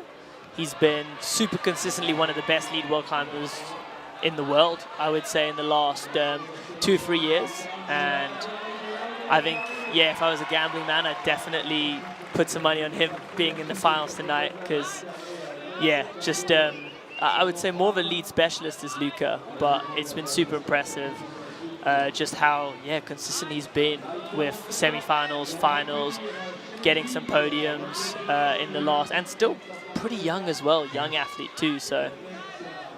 Yeah, one for the future of Slovenian climbing. He hasn't got this clip in yet, matches on the sloper now, and he almost messed up the crimp sequence down low. He had such a big swing, and this is a bit awkward as well as he goes back onto the crimp for the left foot. Stretches out right and locks those shoulders.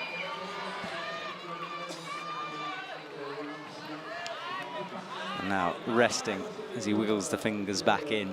Leaderboard on the right, Sasha Lehmann still leading the way with 35 plus and Colin Duffy on the same score. Down in 8th now is Masahiro Higuchi.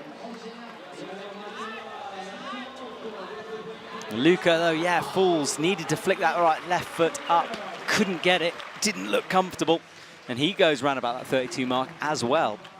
Yeah, it's the same for him just as well, getting quite confused there in that section, not finding the right feet to really transfer that weight over and make that really, really powerful left-hand move.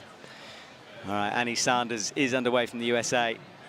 One of 3 women to compete here. The only one to make it through to semi-finals. And Annie really, for the first time, got on the podium in Innsbruck, and you feel like that might have just unlocked the door for her. She's another very young athlete, and I'm excited to see what is in her future. Yeah, super young athlete, absolutely tore up the youth scene in her first couple of years competing internationally, and now has obviously transitioned over last year into the World Cups, the Adult World Cups, and yeah, has looked just in her element really from the start. And she's such an impressive athlete to watch train, actually. I managed to watch her train a little bit in Dallas, actually, while I was out there in April and May, just ahead of the Salt Lake World Cup. And just the work ethic on display was so impressive. Watching her just do a lead session there at their wall in Plano, and the endurance and just, yeah, determination was super, super impressive. Yeah, I remember watching her in Salt Lake, somewhere in, I think it was Momentum Gym in Salt Lake, and she was just doing all of the boulders. And her mum was sort of like, drove her there and was waiting. And you could tell, it's like, Annie won't be finished until every boulder in the room is ticked. She loves endurance climbs. And she's so good at resting. And we can see this here with double toes in. That's a smart position. And now makes the adjustment, very confident with her movements. Ow, Yurikuza is on. A legend as well as he gets underway for the men's route. Our split screen showing both athletes at the same time here. And our World Cup winner from 2022 in Jakarta. And yeah, many, many finals, a couple of podiums, and still only 21 years old. So still very, very young.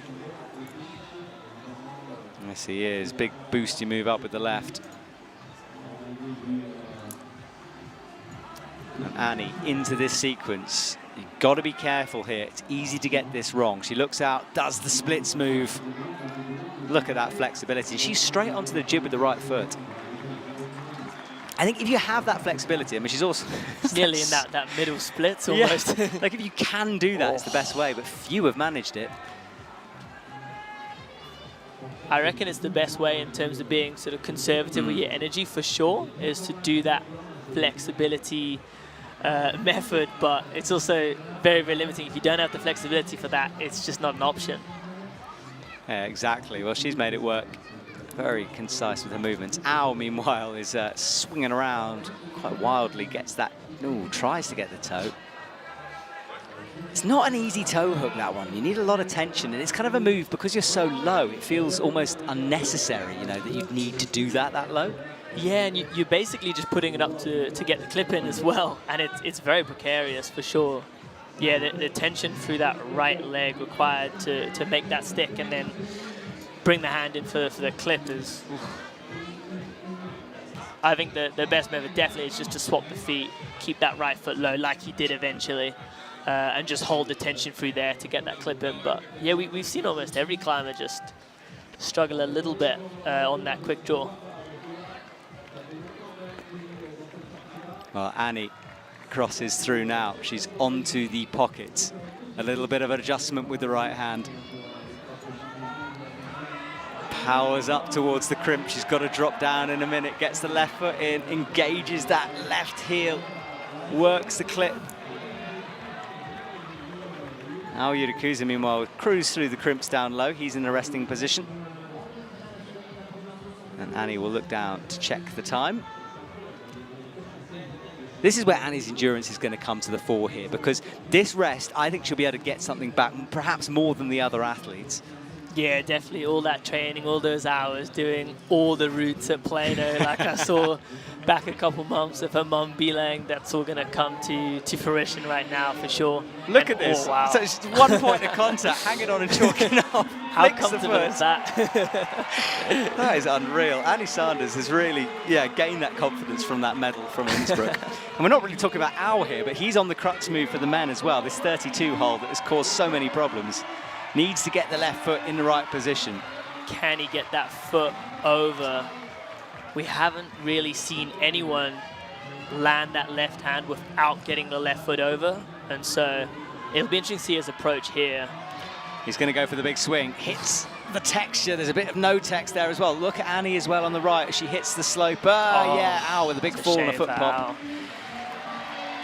Yeah, Au with more of a foot pop, but he was looking confused. Look at this from Annie, though. That's really good. Rocks up on the heel. She's nearing the high point now. And still got power. See where she brought that right foot up into the sloper. The crowd wake up in the background. They get behind Annie Sanders here as she hits a high left toe. Can she release the left hand? She's in the top spot on 38. Has the heel. Oh, there we go. Oh, yeah, she's still going. Creeps it through to the next pinch. Maybe, onto the smallest of jibs. There might even be a foothold as an intermediate. She's very stretched out, though, and eventually goes. But 40 means she's on the top spot. I think she left absolutely everything out on the wall there. That was super, super impressive. New high point on the women's route there. I think it was an intermediate foothold she used there just to get into the sloper. I don't think the route setters put that there for the hand at all. But she made it work, and fair play to her. So Annie Sanders done and dusted, and that could be enough. Not many athletes to go now. And Taisei Hama will be out next for the men. That's our crowd. Hats, sunglasses out, because the sun, it was a cool morning. I've got a jumper on right now, but it's starting to heat up here in Chamonix. The wall protected from the sun, but the audience will need some sun cream here this morning.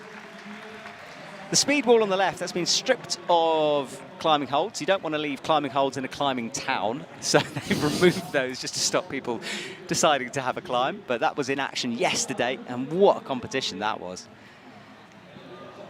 Well worth going back and seeing that. Taisei Hama on the right. He pulls off the ground and gets climbing. And Vita Lucan enters the curtain there on the bottom left of your screen. Both of which lead World Cup winners. Taisei actually won in Villars in 2022, his first gold medal in lead, and he also won silver actually in 2022 in Chamonix. So he has had a very, very good time in Chamonix in the past. And as for Vita, she won gold in Briançon last year. So both have had a lot of recent success in the lead discipline. Yeah, very talented athletes, these two. Vita winning in the Briançon comp. She'll be looking forward to that one soon. All right, so Taisei Hama, similar style to Jessie Grouper in terms of endurance. Never seems to let go, does this man? Taisei, another one of those lead specialists, you would say. Obviously, still an incredible boulderer, but definitely lead his preferred discipline. Which I think actually is kind of smart for the Japanese team, because we heard from Marco, the IFSC president, you know, the ideal would be 3 separate disciplines with medals for LA. So if you are on the Japanese team, I think there's nothing wrong with saying, look, I'm a lead climber, this is what I do, and I'm one of the best. Yeah, and teams have got to start looking ahead now to LA now that all the Paris spots are confirmed. And so, yeah, once Paris is over in, well, just over a month's time, it is now on to the next Olympic cycle, which is LA. And we presume we are going to get the split 3 disciplines. So lead specialists like Taisei, like Jessie Grouper, and some of these athletes are definitely going to be smiling if that does happen. Yes, agreed. Well, Taisei, let's see how endurance-y he's feeling. Crosses through, he's got to unleash the feet. That's the big swing we've seen. He's in trouble here, you know, he's standing on that bolt. Wow. Oh, just enough to get in. I think he's the first athlete we've seen incorporate any feet whatsoever into that move, but he has made it work, and he's looking reasonably comfortable now. Vita Lucan, meanwhile, is through her early crux, but in a bit of trouble here as she comes out. Just makes that bit of a shake in that left arm. She'll be looking for a rest as well. Yeah, shakes up and chalks here and makes the clip before committing to the sloper. Taisei gradually unleashes that left hand. And look how low he is on this pinch. Most athletes have been matching the higher part of that hold. He goes low into a sort of reverse grip undercling. And Vita sorts her feet out. I'm not sure she's entirely comfortable yet. Interesting to see if she's got the power for this next move. Just fingertips on that crimp. Taisei, oh, he misses the couldn't quite foot. get that left foot over either. No, and his eyes flicked to the scoreboard. Well, Vita does have the power to do the cross through. But a big move to come before she'll be able to rest. Forearms will be screaming here as she comes over, and now she should be more comfortable.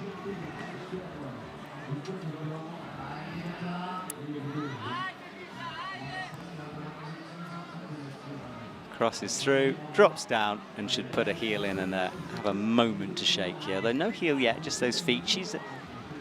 I think she'll put it in a sec once she's shaken out one of the hands. There she goes. So she moves into the provisional finals place in 8th. And I say this at every competition, but remember if you're watching at home that these are provisional results. There are appeals that can come through afterwards, so things might change. They often don't, but just be aware of that. So Vita with heels in. As we've seen so often, it's just about this next section, a real physical series of moves coming up. Hits the crimp. Oh, changes it into an undercling with that right hand. That's a new beater we haven't seen before on this route. Gained her just Making a bit it of work height. nicely. Definitely trying pretty hard now. We'll see what her approach is for this big left hand move up. She slaps for it. We'll wait for that score to be adjusted, but a wave goodbye, and yes, not much left there.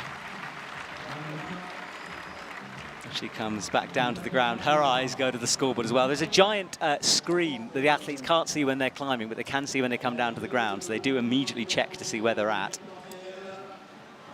So, Vita done. Good climb from her. To wait and see if that's enough.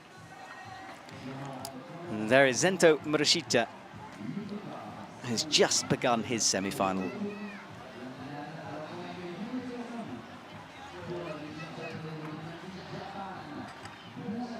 Hits the sloper. He'll match this in a sec. And yeah, Zento did he made his World Cup debut in 2021, did a couple of World Cups then, and then had a 3-year gap actually until he did his, his most recent World Cups in Wujiang and Innsbruck, which is interesting. And I think really that's just got to be down to just the intensity of the Japanese, selection and how many good climbers they've got. It's just so hard to get opportunities for World Cups in lead, bold, or whatever in some of these super strong nations. And he's only 20 years old, so he made his World Cup debut when he was just 17. But obviously an incredibly talented young climber. But just goes to show just how competitive it is, right, for World Cup selection when obviously such a talented climber and his results that, he's made 2 World Cup finals in 4 World Cups he's done. 50% success rate in not bad, eh? Yeah, for World Cup finals, and yet he's only had the opportunity. This is only his 5th World Cup ever. So yeah, that really emphasizes just how, just the depth and how strong it is in the Japanese team. Yeah, so he is up towards the crimps now. Zélia Avazou from France is on the left, part of the Avazou family, her brother qualifying for Paris. Right, she crosses through. Such a powerful climber as well. Boulder and lead, she does it all. And look at Zento, just no issues on that campus part. Easily through for him. Drops back down, as we've seen quite a few people do. You can actually see literally the finger marks left from the athletes before on the right there on the black volume.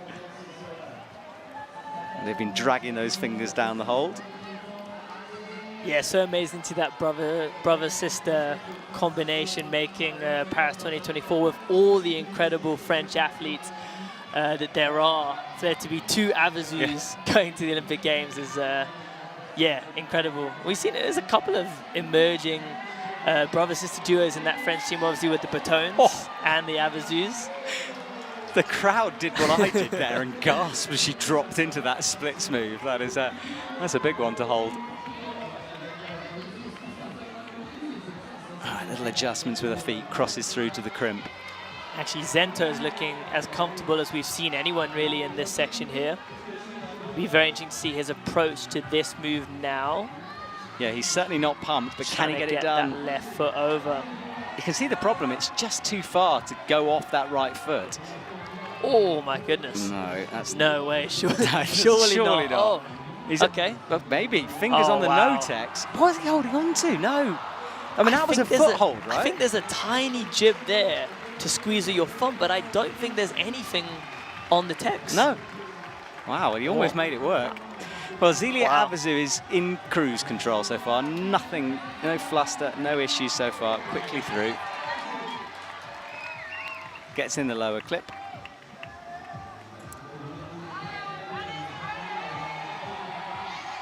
Drops down.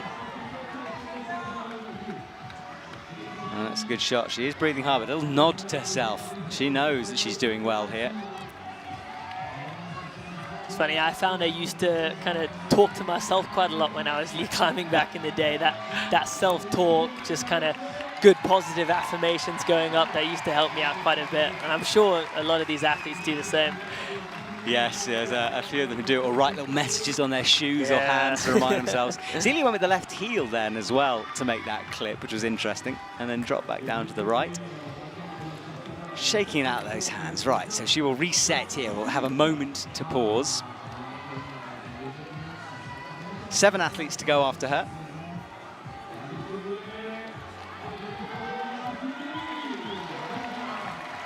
And Zelia still resting, our on-wall camera doing its work here. She boosts up towards the slopers, right, business end now, big moves to come.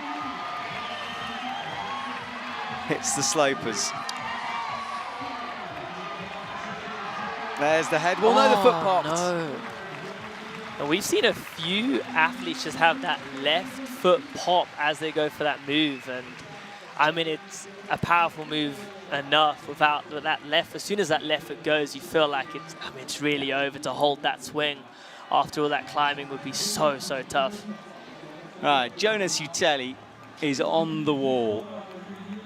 He was good in the OQS, and it's great to see him here, part of the Swiss team, which is really coming on.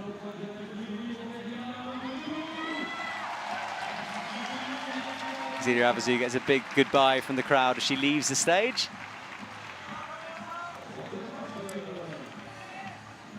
And Jonas making this match on the sloper down low. Ooh, bit of a problem there. Went for the rope drag up. It's hard when you clip. I mean, ideally when you clip, you want it obviously to be kind of waist height-ish, depending on the route, because then you have to pull the rope up less. But it's different for World Cups. You have to clip where you can.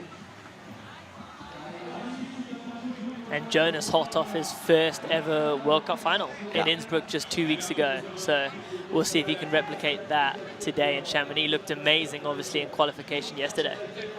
Yes, he did. He was on fire, qualified way up the order here. We grabbed an interview with him as he came off the wall, still breathing heavy yesterday in the climbing club, which is now available on YouTube. You can go and watch that. But here, as we've seen a few athletes just struggling a bit through this bottom part. Mia Krampel, meanwhile, is on the wall down low. Highest qualifying Slovenian woman.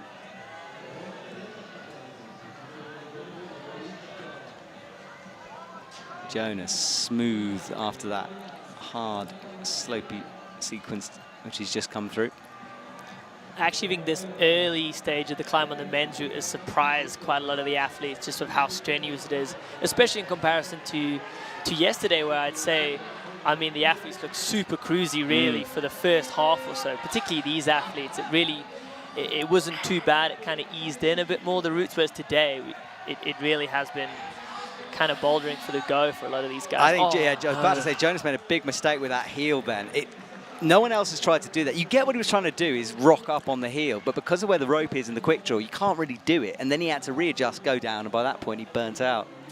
And it's funny because the way that next crimp is slanted, it looks like you want to go up with the left hand. And actually, when I was observing it earlier, I thought probably athletes would go up with the left hand and then probably look to match it because it looks sort of long enough to the point where you can put both the hands on. And so, yeah, just a slight misread there from Jonas. But yeah, I say you could totally understand what he was trying to do there, but unfortunately, it just didn't quite work out this time. No, Mia Krampel walking her feet through there, smearing on the wall. Again, a bit different from we've seen some others do this, and now pressing, and now goes back to the splits.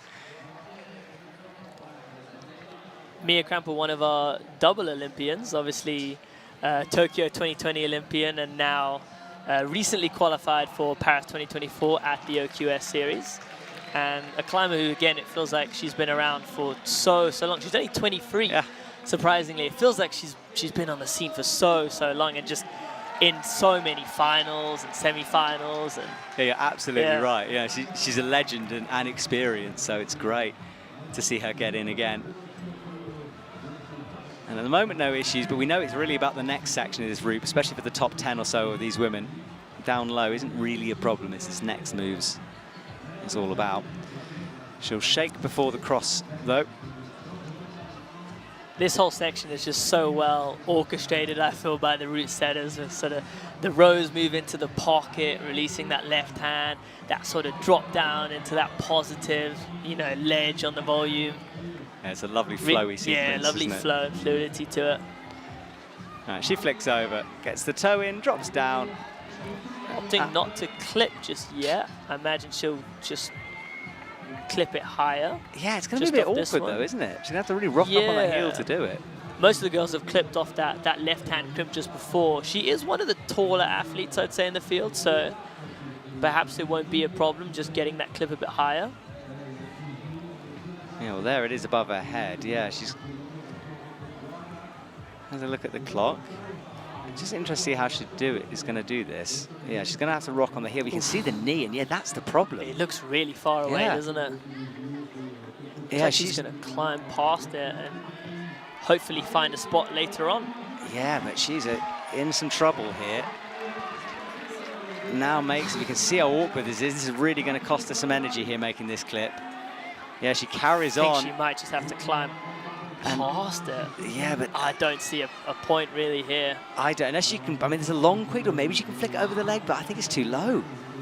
That's a real shame for Mia Krampel. Yeah, I mean, she might just have to climb all the way back down. I don't see that she's gonna be able to reach it with that. Right. Oh it's no, just it's out of too reach, far. isn't it? Yeah.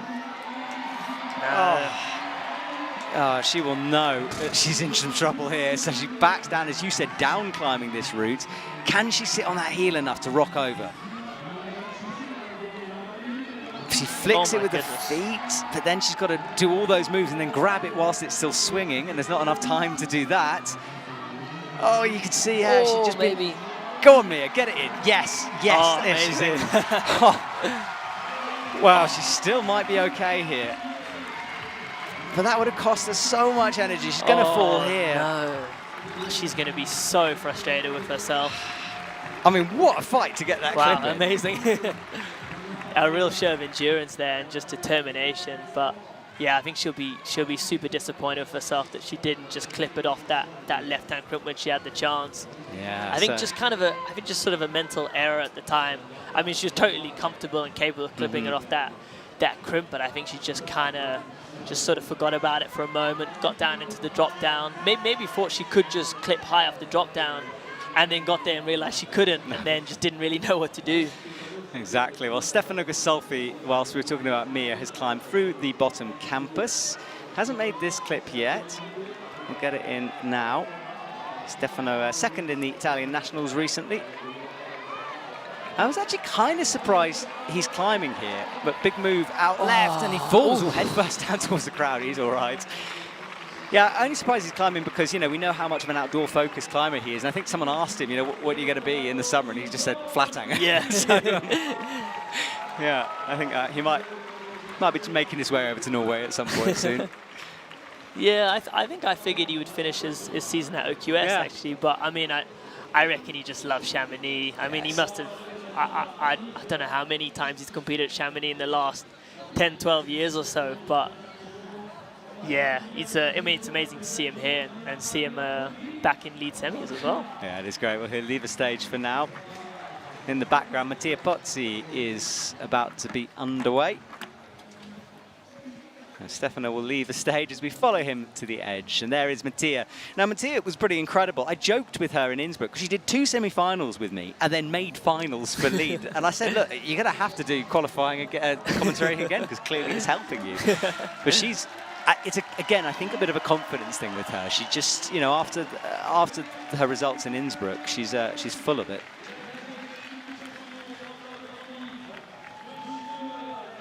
Of course, a lot of climbing ahead before we can count her in the finals. We see the leaderboard on the right. Mattia, I think another one who'll be very much hoping that LA, they do split the disciplines. Definitely more of a lead climber, for sure. One of the best lead climbers in the world, undoubtedly. Twice, but 2-time lead World Cup finalist, and I think looked amazing in qualification yesterday, so has every chance of getting back in the finals today. I was very nervous about her left foot there. It was just not standing on the no-tex, but certainly pressing against it. It's a risky thing to do that. And now quickly through the crimps as she will hit the next section of wall here. Adam Ondra is out and about. He's climbing on the bottom. I walked back into isolation the other day and he was lying on the floor, eyes closed, someone pushing down on his shoulders, just loosening up those shoulders. Adam has such a unique warm-up routine. Yeah, it's amazing to see him in Chamonix. Actually, another one that I didn't necessarily expect to compete in Chamonix, obviously having done the very kind of strenuous OQS series, and now, yeah, I guess just, again, another one that loves Chamonix, loves competing in front of the crowd, loves the atmosphere, and has had a lot of success in Chamonix over many, many years. And yeah, just, you know, more comp practice ahead of Olympic Games. I mean, I guess the big difference between this Olympics and Tokyo was the fact that it was in Tokyo. So that Briançon comp just before, obviously in France, jet lag being a problem. But there's a lot of athletes in Briançon as well. And I think it's just the time difference, the fact that they can. As long as you don't get injured, you're okay. Yeah, but I think most athletes now, they're just going to be in Europe until Paris. And so, yeah, in terms of the time zones and everything, it doesn't really matter. It really just comes down to whether they want to prioritize just training for the last few weeks ahead of Paris, or if they feel like it would be valuable to get some comp practice in. I myself, I mean, I opted for some comp practice. I'm also competing in Briançon. And yeah, just because, I mean, first of all, I love competing. But second of all, I think it is just valuable experience just to be on the World Cup stage ahead of Paris. Mattia Pozzi didn't rest very long there. She's still fighting through onto the slopers. She's actually looking really, really good too.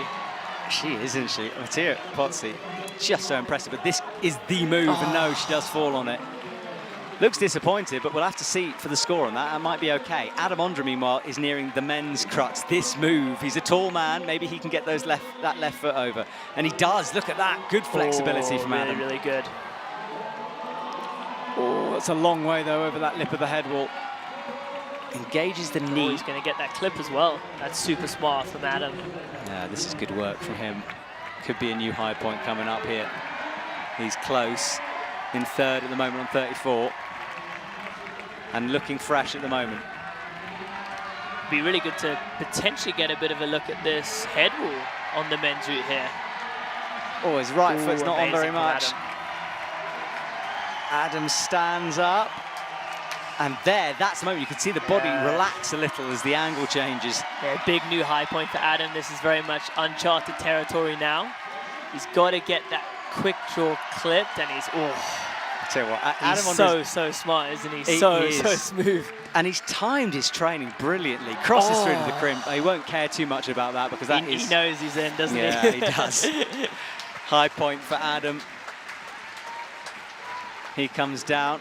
A little roll of the tongue, and yeah, job done for Adam.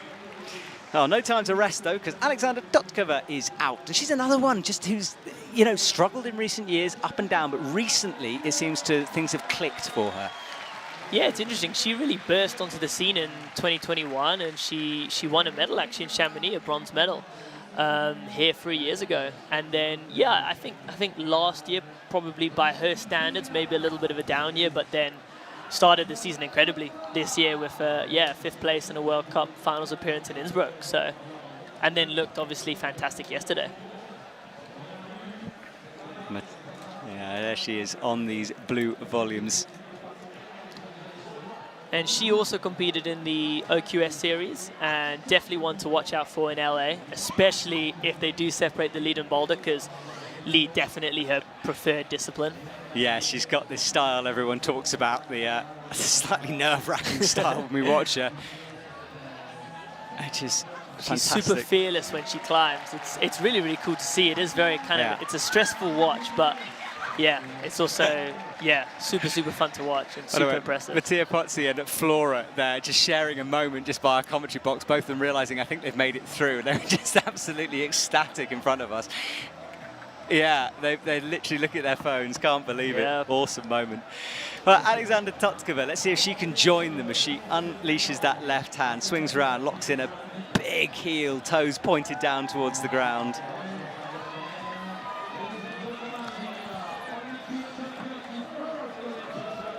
Crosses through. Oh, this clip is awkward though. She set it swinging, but then couldn't make the clip. And I was going to say that fearless, what you were saying, was such a good way of describing her style, actually, because she just goes for it regardless of the consequences sometimes. Doesn't always work, but when it does, it's fantastic to see.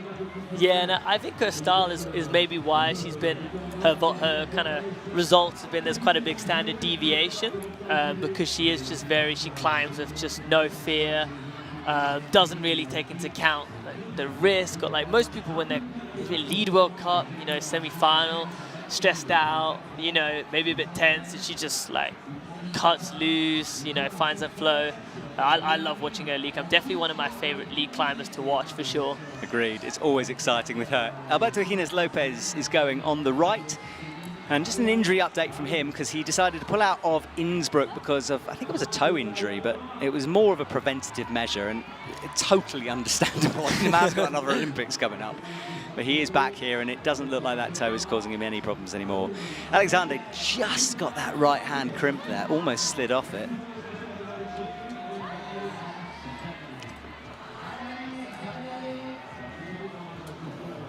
She's squatting on that blue volume, quite an awkward position to be in.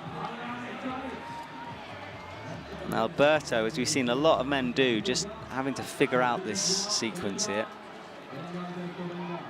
It's really low and quite unsettling.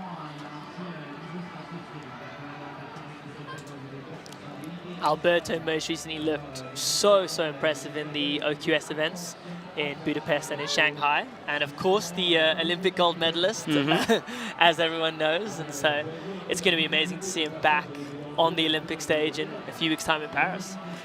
Yes, it is. Well, he crosses through, he's through the bottom crux, makes the clips. Alexander screaming here, she just locks off that crimp, shakes out the right hand, but elbows are starting to go up. She's definitely fighting now. Can she find that cross-through move here? Oh, not on that attempt, she can't. She's going to have to go down and reset here. Needs something back on that left arm. She can't get the power. Alberto leaning back, he's very relaxed. I think he's through the crimps now, yeah. Alexander does find something for that left arm. Oh, still on. Alberto with feet very low, now brings them up. Alberto actually looking very comfortable so far in this route. Alexander, our mic's on the wall. There are microphones there. You can hear every move she's making at the moment. And now hopefully she'll be able to recover something here. But oh, power screamed away into the rest as well. Alberto just finds that left foot, and he's going to make that clip too. That's a sign that he's looking pretty cruisy so far. I'm so impressed with Alberto at the moment. I really am.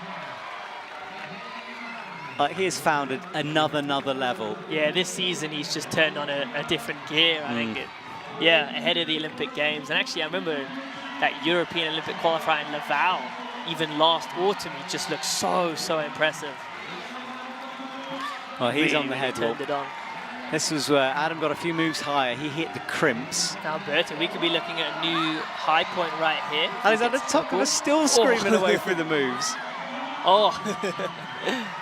Every move is a battle.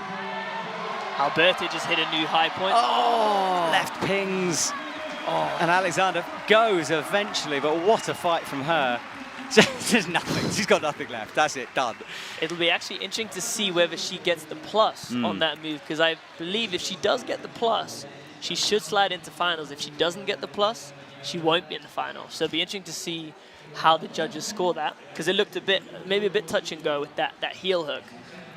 We shall see. Yes, we will. Well, the judges actually are in front of our commentary box. They've got a screen where all the video is fed through so they can watch replays. So, yeah, when the appeals come through, that's where they'll check it. So Alberto leaves us, oh, look at that, floating around, having a wonderful time up in the air. No real wind here today. It's what makes the conditions good, although, actually I'm saying that, the wind has started to blow through, and it is nice and cooling here in the auditorium. This is our top 8. Al Yurikuza in that danger spot. And for the women, Oceana McKenzie, 35 plus. Look at the 35s, everyone on 35 plus. Apart from Annie Sanders and Flora. And Flora, we said to you at the beginning, don't count out the athletes coming first. She climbed, what, 4th? Yeah. And she's in the right finals. At the start of the semi-finals. Brilliant from her. Well, great to see. We said there'd be some new faces. We were proved correct. And Flora will compete again. And she's just on my right, actually, sitting on the fence and chatting to her teammates, trying to compose herself anyway. Okay, next series of athletes out. We have Mei Kataki from Japan. And then the big reaction you heard was for Sam Avezou, who is obviously French athlete, Avezou #2 to climb here this morning. Coming up to just past 12 p.m. And if you're just joining us, this is the lead men and women's semi-final. My name is Matt Groom. I'm joined by Joshua Brains here in the commentary box. More of a speed climber nowadays, future Olympian, but a boulder and lead expert as well, having competed on the scene for a long time. All right, Sam, let's see what you can do here as he goes up quickly through the bottom of the route. Sam in very hot form after his his win actually at the OQS event in Budapest. He won the whole event, and with that secured his Olympic spot, of course. And yeah, he actually placed second here in Chamonix last year, behind Toby Roberts, who we're going to see very soon as well. So it'll be interesting to see how he does in the semi-final route. A real, amazing at both the disciplines. He's won medals in both actually at the World Cup stage. Yeah, he has, and he's certainly now in the conversation for a podium for the Olympics. There's quite a few men who are actually when you look at that field. And it's always it was hard, and I slipped into this trap for the OQS because you forget that other athletes have already qualified, you know, and they've got other competitors, because obviously Sam and Dohyun Lee winning that, but there's many more who have already qualified. Of course. Nice. Yeah, I definitely put Sam as one of the contenders for a medal for sure, especially just because of how good he is over both the disciplines, which is obviously key. Some of the athletes, I'd say, would definitely have a preferred, whereas I think with Sam, I think it's just either discipline just depends on the day. I mean, and he's looked so impressive in both over the last couple of years in the World Cup stage. So. Yeah, and he's shaking out here. He was so quickly through that campus section, just launched through, not a moment of hesitation from him. Mei Kataki, meanwhile, is on the women's crux, and this is another big move for her. She's got to fully commit, just gets the toes in, and now will stand on the jib. Let's see what Sam can do here. Sam not exactly taking his time. He's just flying through, actually looking very, very comfortable. Ooh. Well, making light work so far, this super, super cruxy section here. It was. When we've seen so many athletes struggle to get that left foot across, Sam just one little kick to get established, and then over he goes. And he's already climbing himself into a finals position, really. Yes, he is. Head wall beckons. But that left crimp we saw Alberto fire off, which is just at the top right of your screen, is a tricky move. Mei Kataki is on the women's crux, or about to be. Look at this from Sam. Now watch his left hand though. Will it stick? You haven't got much for the feet. No. It's a snatchy move into that. Yeah, it's a super, super tough move, especially with how pumped he's going to be at that stage. And with the blocker too, you've got to be super, super precise. We saw Alberto go a little bit slower to it and make it work. But, I mean, either way, Sam's going to be super, super happy with that. And that's, yeah, easily into the finals. So, job done for him. Yeah, he'll climb again. The French crowd will enjoy that one tonight. Mei Kataki, meanwhile, will launch over, gets the feet in. And this is a good climb. No real drama from her. Gets this toe hook instead of the heel. Twisting that toe in.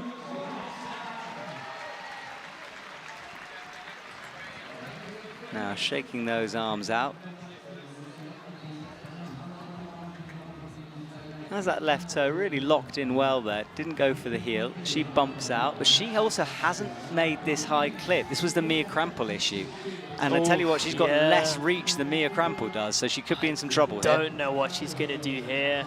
I don't think she's got the wingspan at all to get over to that right clip. Even if she kicks it, I just don't think she's going to be able well, if to she kicks it, reach she's... Oh. Well, forget what we said. There we go.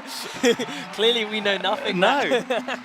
I guess then Mia was super impressive. Yeah, that really was. I didn't think she had the reach either. Oh, slid down that sloper. To be fair, she committed to kicking that quick draw much sooner than Mia did.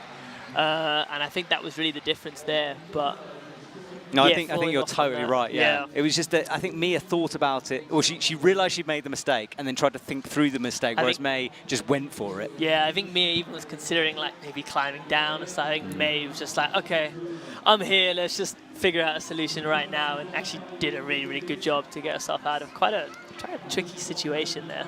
Yeah, it really was. Good work from her. And actually that's going to be enough for finals for her. So we'll see yeah, her again very later good on. Performance. Yeah, the final's starting to take shape now. Shion Amata, penultimate athlete out for the men. The women have got 3 to go, climbing a little bit slower than the men at the moment. Shion rocks up on that left heel, gets in the right heel, double heels in. That's the Trango Quick Draws, our new sponsor for the IFSC. Shion, a World Cup medalist, came second in Wujian last year. And really, yeah, last year was his breakout year, his first year on the adult scene. Yeah, and doing very well at the moment, cruising through these bottom moves. Hard sequence to come, though. Look at our top 8 on the right. Stefano Gasolfi still in the top 8 with 32 plus. Count back obviously making a difference. You can see how many are in the 32 plus category. Yeah, so that top 6 in the men's right now, provisionally in, and then obviously Zento and Stefano potentially on the outside, but in that kind of danger zone. Well, here is a crowd favourite on the left, Jane Kim. She's won here before in Chamonix, and she was looking good yesterday. Double tops for her. Off she goes. Was it double tops? I might have made that up, actually. I believe Jane Kim did have double top yesterday. Yes. Yes. As I said that, I was like, Matt, you don't know that. Don't say that. Yeah, I believe the top 4 girls had Yes. double top. Yeah. Yeah, and lots of men with double tops as well. Well, Shion Amata cruised through the bottom. He's just below the crimps now. And Jane with a mere 30 World Cup lead wins to her name.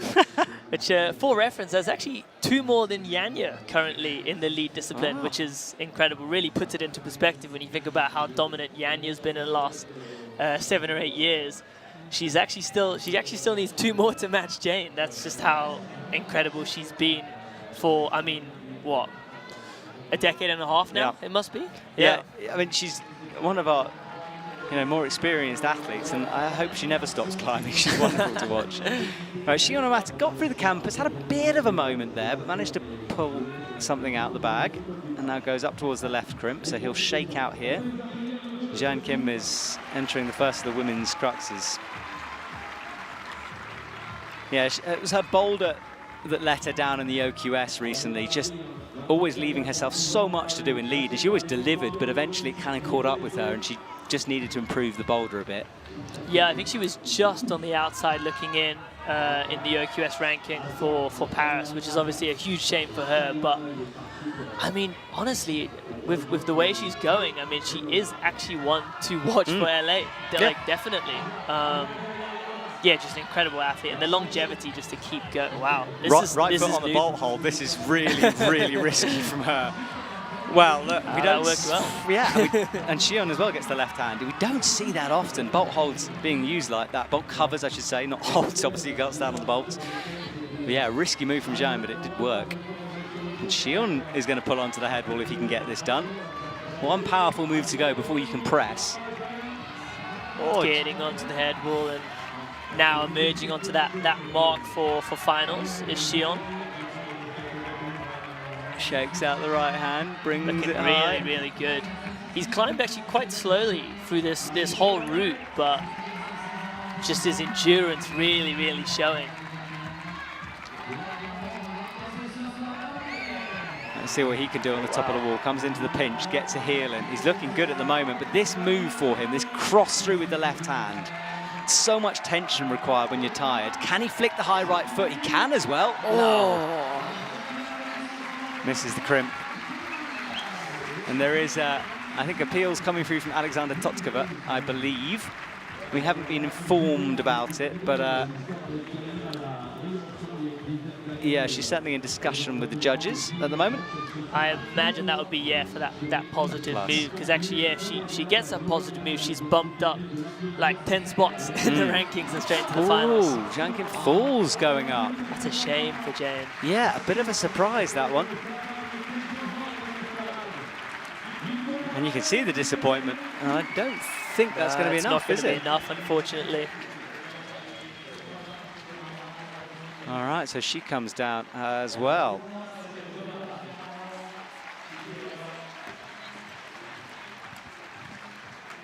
Okay, well, a couple of athletes to go now. Just one man left as our camera pans down the Place du Mont Blanc.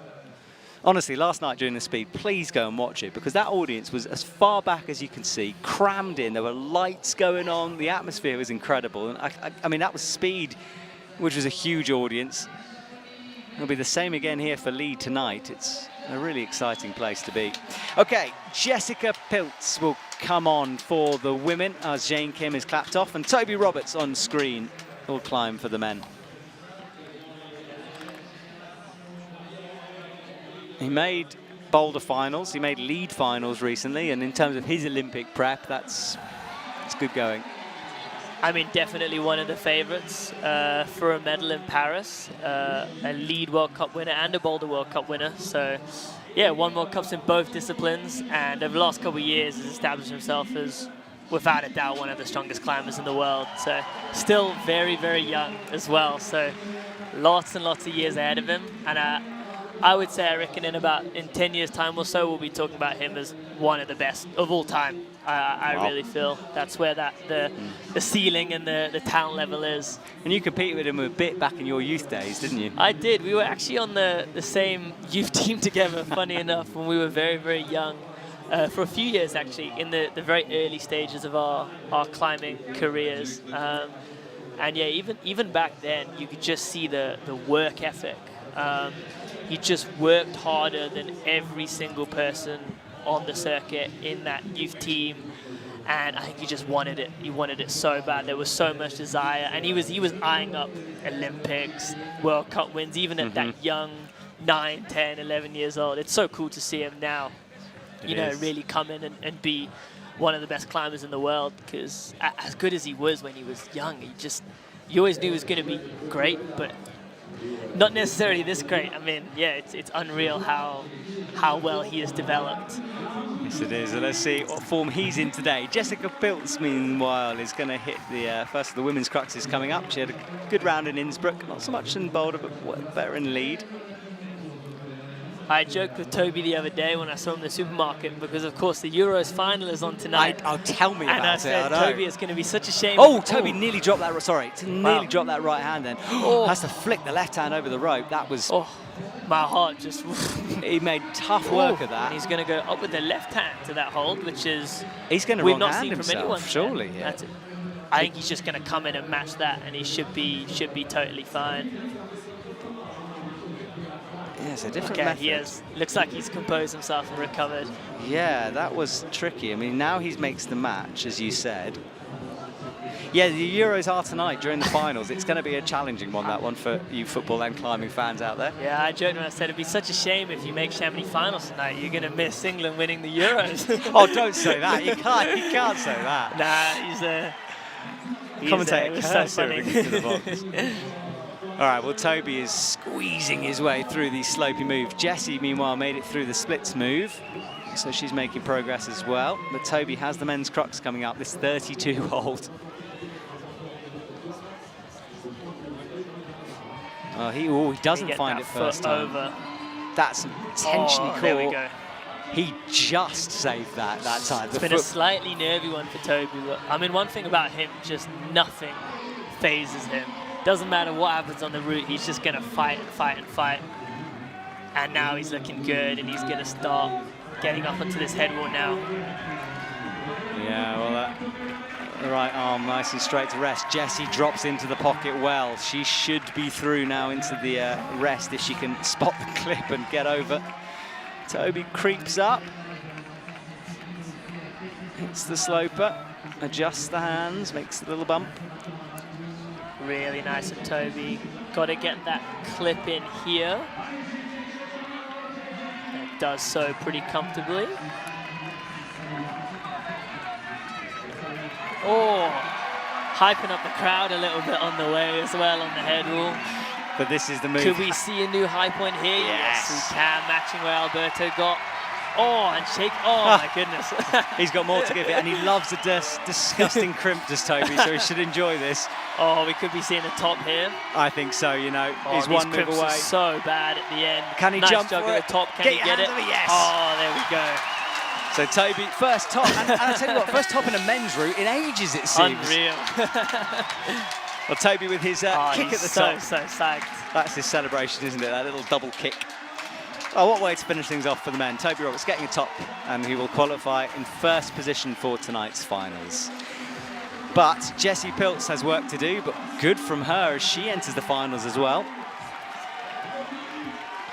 Pretty much a perfect outcome from the route setters, getting one top on the men's route and the last climber out as well. Meanwhile, Jessie Pilz approaching a potential new high point here in the women's. Yeah, she crosses through. Great work from Jessie. She seems to be in very good lead climbing form at the moment. She's, yeah, Boulder was a bit difficult the other day in Innsbruck for her standards, but this lead just looks just so fit. Yeah. And this is uncharted territory, I think. Oh, yeah, this is a new high point here for Jessie. Oh, holds the shoulder move as well. She's still got something in those arms. And she's 41, yeah, new high point. Oh, super impressive. Could we get a double top here, potentially? Be nice, wouldn't it? She's trying hard, but she's also looking really good. Oh. And she falls. Right, well, Jessie comes down. Just to update you, so the appeal is for sure here for Alexandra Totkova, so she's claiming 35 plus instead of 35. The reason this is important is because it could mean the difference between being in the finals or not. They're in front of us in the commentary box. The appeal is, I've seen the appeal piece of paper being handed in, so we'll keep you updated. But Jessie Pilz won't have to worry about that. Cruising through with a high point. Let's check these results for the men. Toby Roberts, we just saw it, topping the route, the only one to do so. Alberto Hines Lopez, Adam Ondra, Sam Avizu, Shiano Mata, Sasha Lehmann, Colin Duffy, and Guillermo again making a finals. Brilliant for him. With that 34. So that's our top 8 barring appeals, but we haven't been told about any, so we don't think there are some through. And we might see the women's results before Aimori climbs. Yes, we do. Jessie Pilz leading the way, 43 plus. Annie Sanders, Flora, what a performance from her. May Kataki, Mattia Pozzi, Mia Krampel, Zelia Avizu, and Vita Lucan. But remember, Alexandra Totkova, that plus could make all the difference. So that's the drama that's going on right now in Chamonix. And I can see there on the bottom left of your screen, Aimori walks on, one of the most popular women on the circuit. She just grabs fans' hearts, it seems. She has that endurance style where she never gives up, never falls off. Yeah, she's got one hell of a fan base, actually. She really does. And of course, I mean, lead world champion, won in Bern last year, Paris 2024 qualified athlete, and I think as far as endurance go, I don't think there's a climber on the planet that has as good endurance as Aimori. Absolutely. Well, let's see if she can go through. She sometimes struggles. Misses a high there. She sometimes struggles at the powerful moves. There isn't really in this route, so I think she's going to enjoy this. I think it's going to be very well suited to. Yeah, she's definitely one of the smallest athletes in the field. And so, yeah, sometimes those sort of burlier moves, big moves, dynamic moves can be a bit tricky for her. But as you say, there isn't really anything that poses that sort of threat on this route. No. So I reckon, yeah, we could see some really good things from Ai here. Well, here she goes into the slopers as she comes across. She had a great performance in Innsbruck, topped the route, was beaten by Janja due to countback, but both of them finished things off there. Kicks the foot backwards. Alexandra Totkova still nervously waiting. She's just raised her eyebrows at me over there. She knows how important this is. She's literally, usually the athletes will walk away from the judging area while the decision is made. She is not. She's hovering, she's waiting. And this is our last climber of the day. Men's route finished, just the women to finish things off here. Ai spots the move. This is the only sequence she might struggle with here, actually, is this kick over to the right. We've seen athletes do it, though. Zhang Kim walked away across, as does Aimori. Yeah, had to think about that for a sec. Not a lot of time to hang around, though, on that hold. Can't think about it for too long. Yeah, we have seen some of the shorter athletes struggle a little bit on that section, just getting that right foot over. It's super stretchy, but Fortunately, no real issues. Looking quite comfortable. Look at that position with the drop knee as well. Oof. Drop knee is as it sounds. When you turn your knee down towards the ground, you twist your foot in. It's a very crucial move on like steep climbing like this, especially in lead when you're trying to conserve your energy as much as possible. Yes, exactly. It can really take some pressure off the arms there. Okay, so at the moment, looks like she's got loads to give. Doesn't look pumped yet. Feet through, gets the heel in. And you've got to say, if I can make it through here, she is absolutely the favourite for tonight's finals. Yeah, 100%. I'd agree. I think her and Jessie Pilz really would be the two standout girls. But yeah, it's going to be interesting. I'd say quite an open final for the women. It's just like a couple of new-ish names, 3 Austrian women, which is interesting. Yeah, Team Austria really coming on. Yeah, big time. And then the men's finals looking stacked, as we would have expected. Some really, really big heavyweight names, and there are lots of Olympians too, which is also awesome to see. Yes, it is. Well, Mori is dropping down, almost a smile Oh. as she does this. This is such a classic move. She's gone for the Annie Sanders But rest method. Genuinely, I think finds that restful. Yeah. You know, the second she drops that leg down, the arm down. She looks so comfortable in it, doesn't she? She did it on the nasty dyno that was at the bottom of the women's Route 1. She hit it, floated, and then just released, hanging off there with one arm. Powerful moves coming up, though. Didn't really need to shake out at all, though, on that hold. And I wonder if she'll use a high left heel here for this next big powerful move, or if she'll just try and catch the big swing. Yeah, it is the high end left heel. Yeah, good spot. And it looks really, really comfortable for her. It does, doesn't it? It was a good read from you there, Joshua. Right, she's onto the head wall here. Just that metal line separating it. Out she comes. Watch the scoreboard. She's in 4th with 37. Some way to go before she gets over Jessie Pilz. Now up to 38. Little adjustments with the feet. Clicks that draw in nicely. A lot of climbing to go though still. An enormous head wall here. She's looking super, super comfortable so far.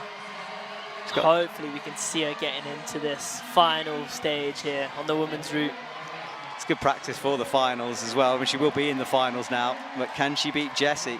Crosses through. Nice. I think she can, That's a new high point in the women's. Oh, look how bad that hold looks. That sloper. The set has told me that this was the worst hold on the route. Yeah. Like, such a difficult move, yes. Oh my goodness. They said it looks good, but it's not when you're up there, and Mori does fall for it. But 45 will be the new top spot, and we know our top 8, barring appeals. Alexander Totkova is still in the judges' area waiting. Well, we'll have the results as we know them, as we come up to 12:30 here in Chamonix. Great comp, that. Interesting route. Some obvious cruxes that shut down a lot of athletes. Yeah, very stiff semi-final round. Route's much harder than qualification, as we expected. And I think some good separation for the most part. And then obviously Toby Rose with that top is obviously great to see and great for the crowd as well. Hyping up the crowd on the head wall is, awesome to see, awesome scenes. Yeah, they enjoyed that, didn't they? Well, they will go for a little break. We'll wait for the results before we say goodbye. And I think everyone will be going out for a climb, enjoying the sunshine here in Chamonix, ramping themselves up for this evening's entertainment. As our camera just pans, as our drone, pans as it comes around, showing everyone starting to leave the stadium now. But there's lots to do. You can see on the right-hand side the wall and the various tents with brands, sponsors. Let's have a look at the results. Mori leading the way with 45+. Jessie Pilz, Anastasia Sanders, Flora Oblasa, brilliant from her. May Kataki, Mattia Pozzi, Mia Krampel, and Zelia Avazu. Remember, this is still under appeal for Alexander Totkova. We'll see her score in a minute. She's currently down in 15th, but that plus could be massive for her because of that crux move, which a lot of athletes fell on. After that, Jan Kim, bit disappointing from her. And down at the bottom, Juha Kim, who had an issue with a clip, by the way. I think I might have slightly missed it, but she couldn't get a clip in properly, and that's what caused her to fall down low on 15. So that's the women's semi-final. Wait for the men's results. Mont Blanc there in the background on the left. Toby Roberts, we saw him top. He leads the way. Will climb last tonight. Alberto Hines Lopez, man, that man has been eating his Weetabix, hasn't he? Adam Ondra, Sam Avazu, Shion Omata, Sasha Lehman, Colin Duffy, Guillermo into the top 8. Zento just outside on 33. As we go down, Max Berton, another solid semi-finals from him, building on his performances. Luca Potticelli will be disappointed not to have got further with that 32. And then finally, on our last couple, Jesse Grouper down on the bottom spot, but as we know, coming back from injury, first comp back, so a good performance from him. Well, Joshua, thank you so much for joining me here today. It was a pleasure talking to you, and best of luck for the Olympics very, very soon. I hope it goes well. Yeah, thank you very much for having me. It was a pleasure, man. Well, be back anytime. Well, we will say goodbye for now. We'll be joining you this evening for the finals. Thank you so much for watching. Remember, those results under appeal, and we'll see you tonight for more IFSC action.